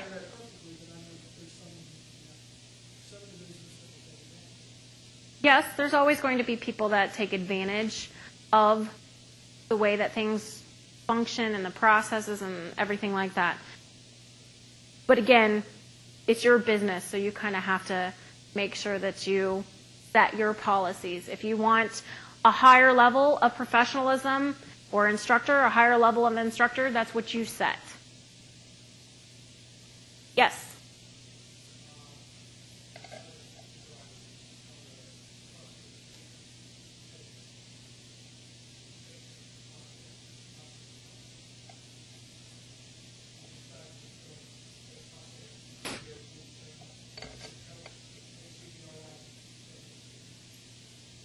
It doesn't, The rule does not differentiate and say that, okay, if you're going to be a Class A instructor, you have to have a Class A CDL for 3 years, or if you're going to be a Class B, you have to have a Class B only. It's all-encompassing of CDL. 3 chargeable crashes within 3 years. 12-point, maybe they should be going through your program if that's the case. 12-point administrative suspension within 10 years. Then we'll have to go back and revisit the 3 years of the CDL. Criminal background, misdemeanor 1 or 2, again, automatic denial within the 5 years of their application. Felony within 10 years, automatic denial. Any additional convictions beyond this time frame, they're reviewed, they're investigated, and then we look at them in relation to serving safely and honestly in connection with what you do. This is new, and it's a little bit different for CDL schools. Okay, we talked about the armed forces earlier, the definition of armed forces, what we're going to allow when it comes to the renewal of their licenses. Now with CDL, relevant education, training, experience, and or service. We take a look at that because, yes, there are people within the armed forces that are actually training other people to drive commercial motor vehicles. So we take a look at that, and we take that into consideration, all of the training that they're required, especially since in the military, you're not necessarily required to maintain or obtain a CDL to operate one of those vehicles. You're exempt from that as long as you are in the military. So we take a look at that. Okay, that would then count towards the 3 years that they're required to have the CDL. So if they've been in the military and that's their specialization, and they've been driving it, and they haven't technically held a CDL, then we take that into consideration for the 3-year requirement. Training, especially if they've been training instructors, we take a look at that. It's kind of iffy because, I mean, the CDL curriculum, a lot of it is required by federal, so it's pretty consistent, hopefully consistent curriculum across the entire United States, and then you have some information that is Ohio specific. We will take that into consideration. We'll look at it. I can't guarantee that we'll accept it, so you still will have to train them. But we are going to take that into consideration. Again, that's part of the new House bill that was passed, House Bill 488, which set forth a lot of this information. Renewal, again, within the time frame. If they don't make it within that year that we give them outside of their expiration date and they go beyond, if it is because of service within the armed forces, they can come back after 2 years and renew. $10 fee, driving abstract, signature page, and they can renew for that year. Military member. If they are a member, the instructor may renew normally. If they are a spouse, because of there was an absence from the state because of their spouse serving in the armed forces, then they can come back. There is specific information that they have to provide for that. Especially for a spouse, and we'll cover this in Rule 38, which is brand new. They have to provide a certificate of marriage to say that, yes, that was their spouse. Proof of duty required to apply under those conditions. Members discharge or release under honorable conditions from active duty. If they were released or discharged, that's the DD 214, for those of you who know what that is. If not, if they have like a letter that says that they are now no longer active duty, they are back on reserve or whatever status they are, as long as it's honorable conditions, they can renew under those same regulations, those same conditions, but it has to be within 6 months of that release or discharge. So if they come back 2 years later and they've been out of the military for 2 years, then they don't apply under these regulations. Continuing education, required for all licensed instructors. All of them. I cut and pasted, you can tell. It's supposed to say CDL. Once every 3 years, pre-approved for courses. Right? You guys can train your own instructors. Just make sure that what you're doing is pre-approved. So if you do an in-service for your instructors, make sure you have an agenda. Make sure that you send me a syllabus of what's going to be taught. Make sure that you capture the information of who attended and that you supply them a certificate or official notification that they have attended so that they can provide proof or evidence that they've taken some sort of course. If not, there's plenty of things out there that can be considered continuing education. Plenty of other courses. The state, we are also looking as an office to go ahead and start offering and providing those trainings throughout the state. We will do our best to get and everybody. So again, 3 years, once every 3 years. We have to get the ball rolling on this and figure out who gets first dibs on the courses or the classes. If you're looking at somebody who's just recently licensed within the past year or so, they aren't required yet to have their 3-year continuing education. So let's focus on those ones that may have been trained way back when, or those I don't even have dates for. And we'll send you the information for those instructors who need to be trained. 26 through 27, no changes. Again, it falls under the December 15th JCAR hearing at the State House at 1 p.m. 28, brand new rule. Brand new rule. Training for the operation of a commercial motor vehicle. Class A and Class B changes. If you provide CDL training, make sure you familiarize yourself with all of these requirements. All training shall be supervised by a licensed instructor. That means on the range. The instructor remains on the range and actively instructing. Time out.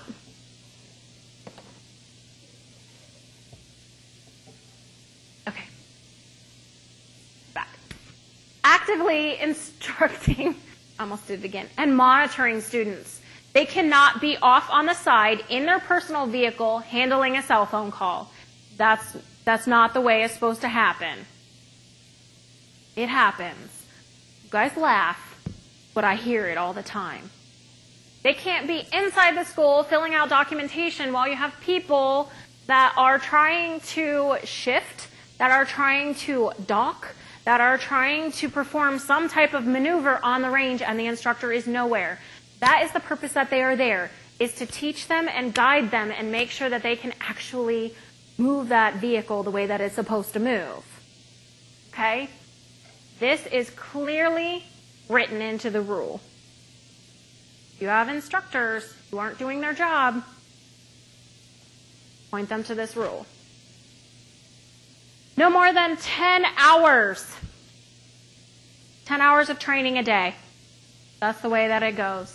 1 hour equals 60 minutes. Say, Val, I know that's common sense. Just pointing it out. Breaks are not counted. So you can't count your breaks towards 1 hour of instruction equals 60 minutes of instruction. Not more than 40% is dedicated to educational videos. Right? This goes over Class A and Class B. So this covers both of them. I'll talk about the separation here in a minute. Observation time on the range and behind the wheel is not counted towards the credited hours that they're required to have. Pre-trip and post-trip shall be done by every student during on-road training. So when they are getting ready to leave, this is the way the rule is written, when they're getting ready to leave, every student should pre-trip that truck. When they come back and return, every student should post-trip that truck. This is what helps your vehicles in working order. This, unfortunately, is one of the things that is really, really overlooked on any CDL driver. Pre-trip and post-trip. Get in, get out. They don't want to worry about the pre-trip and post-trip. But then it saves you a lot of time from being broken down on the side of the road. Or if you get pulled over in an out-of-service violation, saves you that time. As a CDL school, you shouldn't be getting any out-of-service violations when the Highway Patrol comes in and takes a look at your vehicles. You have, I don't know, how many students you do a year pre-tripping and post-tripping your truck.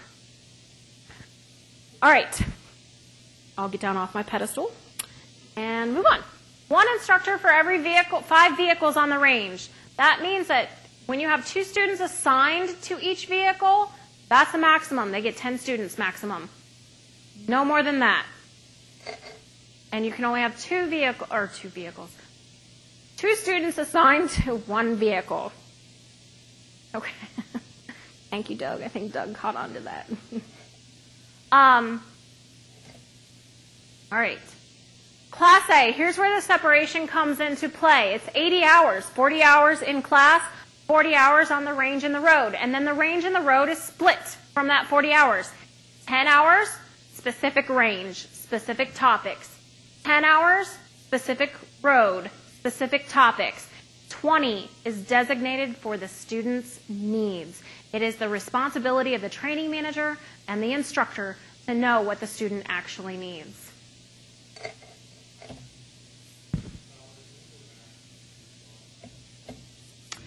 Yep, sir.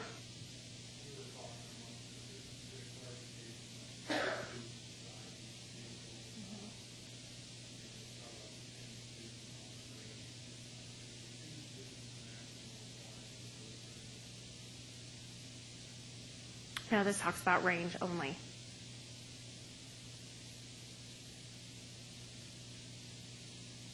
Okay. For the purposes of the recording, because they can't hear your question, he asked if the 1 instructor for every 5 vehicles and then the 2 students assigned for each 1 vehicle pertain to the road. The answer is no. This pertains specifically to range training only. Yes, sir. Let's say that you have 5 vehicles and 12 students, but only 10 of them are assigned to the trucks. The other 2 students are floating around. Does the state deal with any way with that?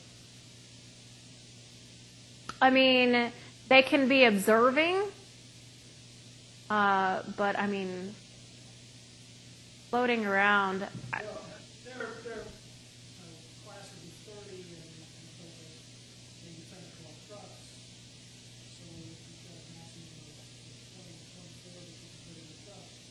Well, I mean, it's your management style and how you handle that. So if you have 12 people out on the range one specific day and you only have 5 vehicles, yes, you're going to have 2 people standing there observing. They're not assigned to a truck. But when a truck becomes available, those 2 should be then assigned to that truck.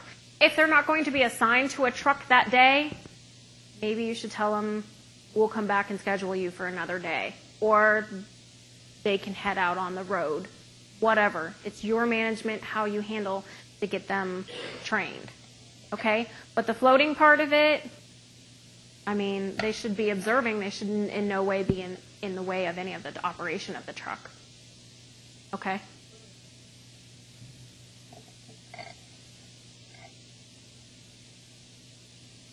All right. Class A, the classroom changes. In this one, we had to actually specify the chapters of the Code of Federal Regulations. So these are the chapters that you should be providing your students with, whether it be paper format or whether you give them a manual, however it is that you supply them with. But there are specific codes of federal specific chapters. They are found in the definitional rule under paragraph SS. They're also written out in this particular rule. We now have added distracted driving, prevalent everywhere. So you want to make sure that you include that in your topics. Range and road changes. What we did was we went ahead and combined a lot of every step where it used to say starting, stopping, turning, shifting, braking, and parking. We condensed that down into basic starting procedures. So now your behind the wheel records will say basic starting procedures. It encompasses all of those items there. Verbiage, we've changed to coupling and uncoupling instead of hooking and unhooking. Safe and it was just the preference of the committee. If we're going to talk CDL, we need to talk CDL with the correct verbiage. Safe and defensive driving practices, we have just expanded a little bit upon that. That's something that you're teaching while you're out on the road. Courteous driving practices, all of that. Okay. Biggest change. Class B, 12 hours of in-class. Again, the topics pertaining to this, very similar to Class A, so you can mix the students in. 28 hours now on the range and the road. 8 specifically for range with specific topics, 8 specifically for the road with specific topics. Those are different. And 12 are used for the student's needs. Again, the instructor and the training manager needs to identify what the student actually needs. Do they need more range training? Do they need more road training? And yes, they should be pre-tripping and post-tripping those vehicles as well. A lot of the information is the same, but since it's brand new for the Class B, here are the topics. Traffic laws, FMCSA or federal laws, state laws under PUCO, other applicable laws and regulations pertaining to the operation of commercial motor vehicles, laws relating to vehicle brake systems, lighting and display of emergency equipment. This is a lot of the stuff that you're already teaching in Class A. Effects of driver fatigue. Absolutely, it's prevalent in both Class A and Class B.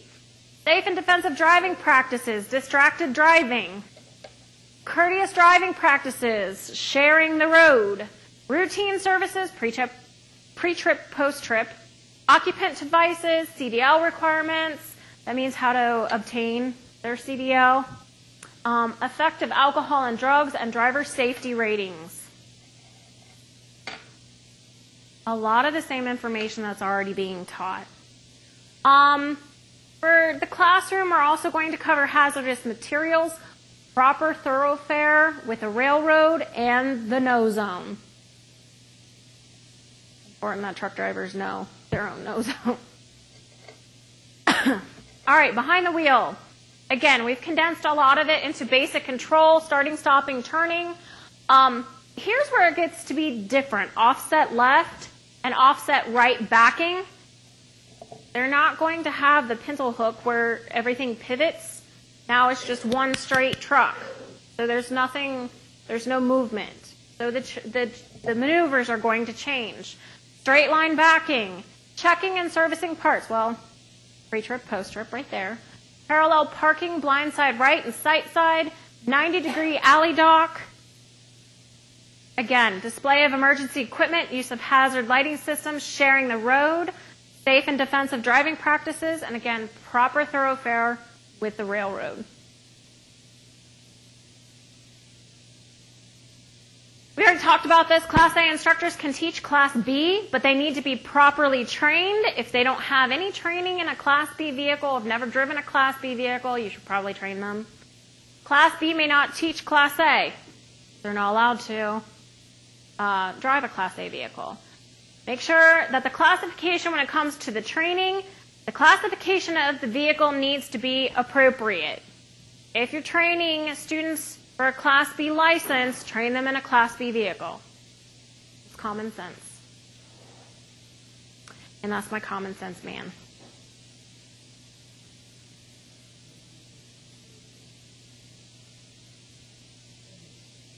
Maybe for good reason. No, I'm just kidding.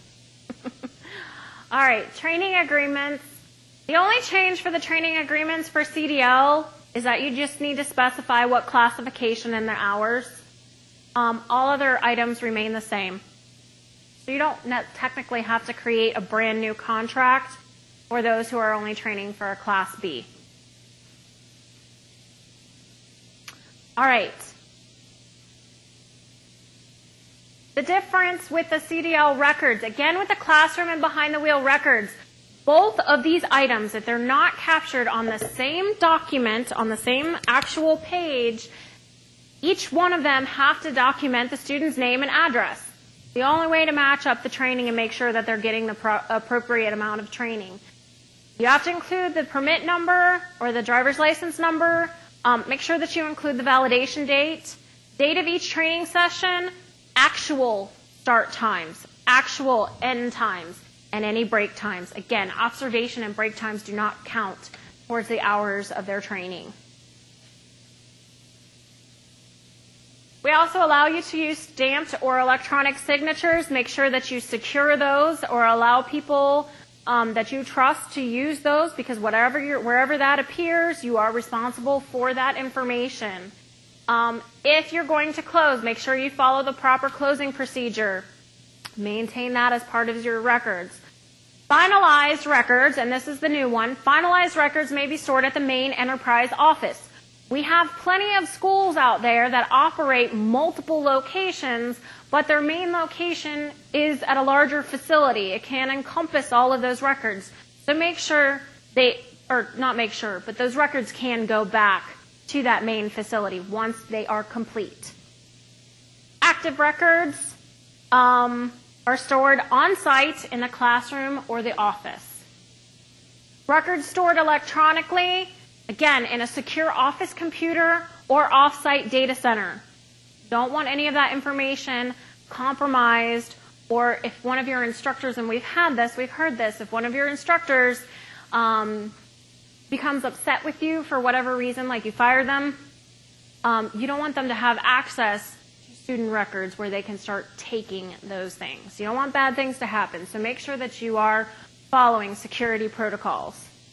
A lot of personally identifying information that you are capturing in those records, so make sure you secure those. All records shall be made available to students and the director upon request. Student comes to you, even if they have not completed or they didn't go through the entire program, make sure that you provide them a copy of their records. All right. The vehicle portion of this, I'm going to try and wrap my head around this because we're now entering into the school bus.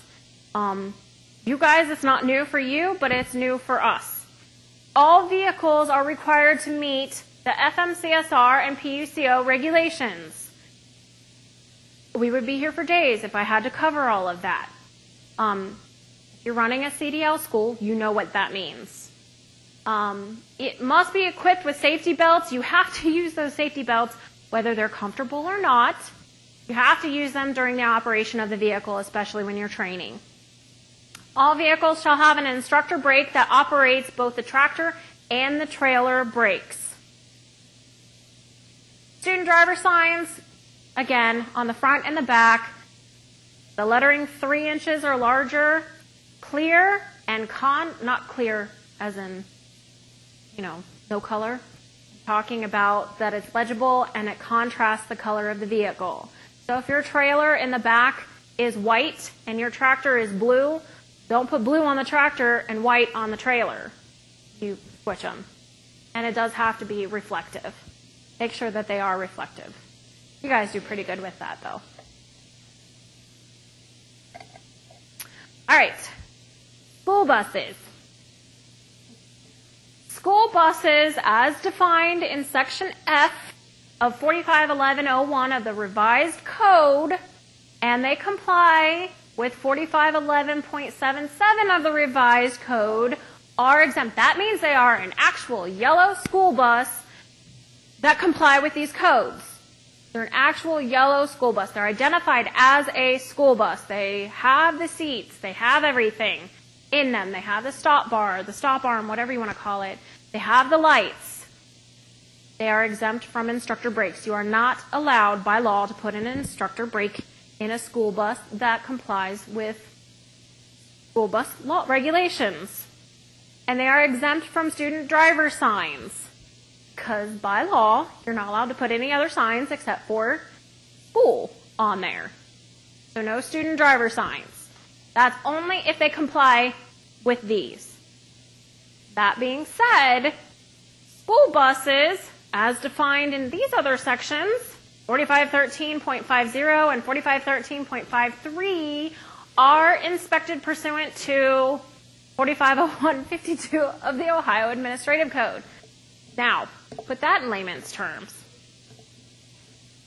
There are two different teams that come out to inspect your vehicles. You have the MVI teams, and then you have the MCE teams, the motor carrier enforcement teams. If you have a school bus, and it is a yellow school bus, it is defined as a school bus and complies with those codes, it gets the school bus inspection. Okay? If it doesn't comply with those particular sections, it gets a motor vehicle inspection, like a regular inspection. So if you have a bus that is black and white or blue and white, it's not defined as a school bus under state law, it gets a different type of inspection. And when the teams come out, they're going to be able to know because of the registration of the vehicles. Are you registered as a school bus, or are you registered as just a commercial motor vehicle, a regular bus? So they're going to take a look at that, and they're going to know which one to inspect. I'm not going to know, but they will. You have to, don't laugh at me, Cray. Some of them really do. They really do. You have to have the motor vehicle inspection list for your fleet. All of your information will be listed here.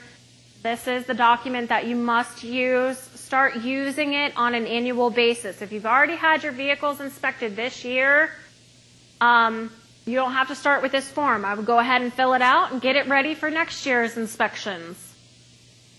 Okay? Your vehicles are required to be inspected annually.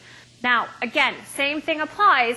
Each district handles their scheduling differently. I think District 8, Charlie, refresh me, is that Sergeant New?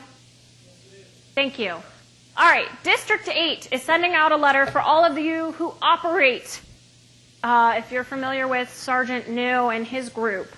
They're only going to be inspecting your vehicles, I believe, May through September. They're going to be doing it during the school bus season when they are inspecting school buses. So that's the only time they're going to be doing it for District 8. District 1 through 7, they might be doing it different. They may contact you, or you may be required to contact them. Make sure you get to know those people who are responsible for your vehicle inspections so you know how exactly it is that they want to operate.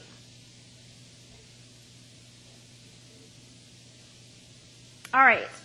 Rule 32 through 34, no changes. Again, it'll be heard for JCAR on December 15th. If you guys haven't had your fill of me or the state, join us on December 15th at 1 o'clock.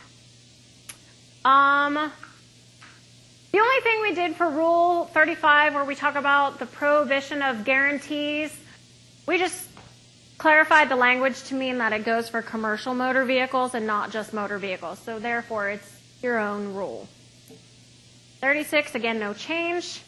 Actions, same thing. All fees and fines shall be paid, and if you don't pay them, the director may take action. There's not too many fines and fees that CDL schools have because you don't pay for your certificates. So there's not too much that you guys need to worry about that. All right. Rule 38, brand new, process for armed forces applications. All of you who are handling applications for people who are currently active members or even retired members of the armed forces, it's our responsibility as a state agency to go ahead and track all of those and kind of expedite them, especially for those applications for those active members or reserve members who are going active duty and will be deployed pretty soon. We actually will accept those via email or fax so that we can get them licensed, and then we can start the process from there. Members and spouses of members, this applies to them. I can't. Oh. Satisfactory evidence shall include the DD-214, that's the separation, the honorable conditions. Again, they can provide with a copy of a military ID card or other official documentation to say that they are either retired or an active member of the armed forces. For the spouses, in addition to those things, they have to provide the certificate of marriage. So they have to provide that, yes, their spouse is in the armed forces or retired, but they also have to provide that they are definitely married to that person. And then they fall under all of these conditions. So the application has been changed a little bit, and it's only one quick little checkbox. And it says, are you a veteran, current member, or spouse of a member of the armed forces? Yes or no. If you mark that box, make sure that you have the satisfactory evidence included with the application, and then the process changes a little bit for it. Initial applications and renewals, we will try and expedite those and track those, especially if they're pending deployment. But it also identifies those who are coming back as a renewal under the renewal conditions if it's been after the 1 year time period. Okay. Do you have any questions?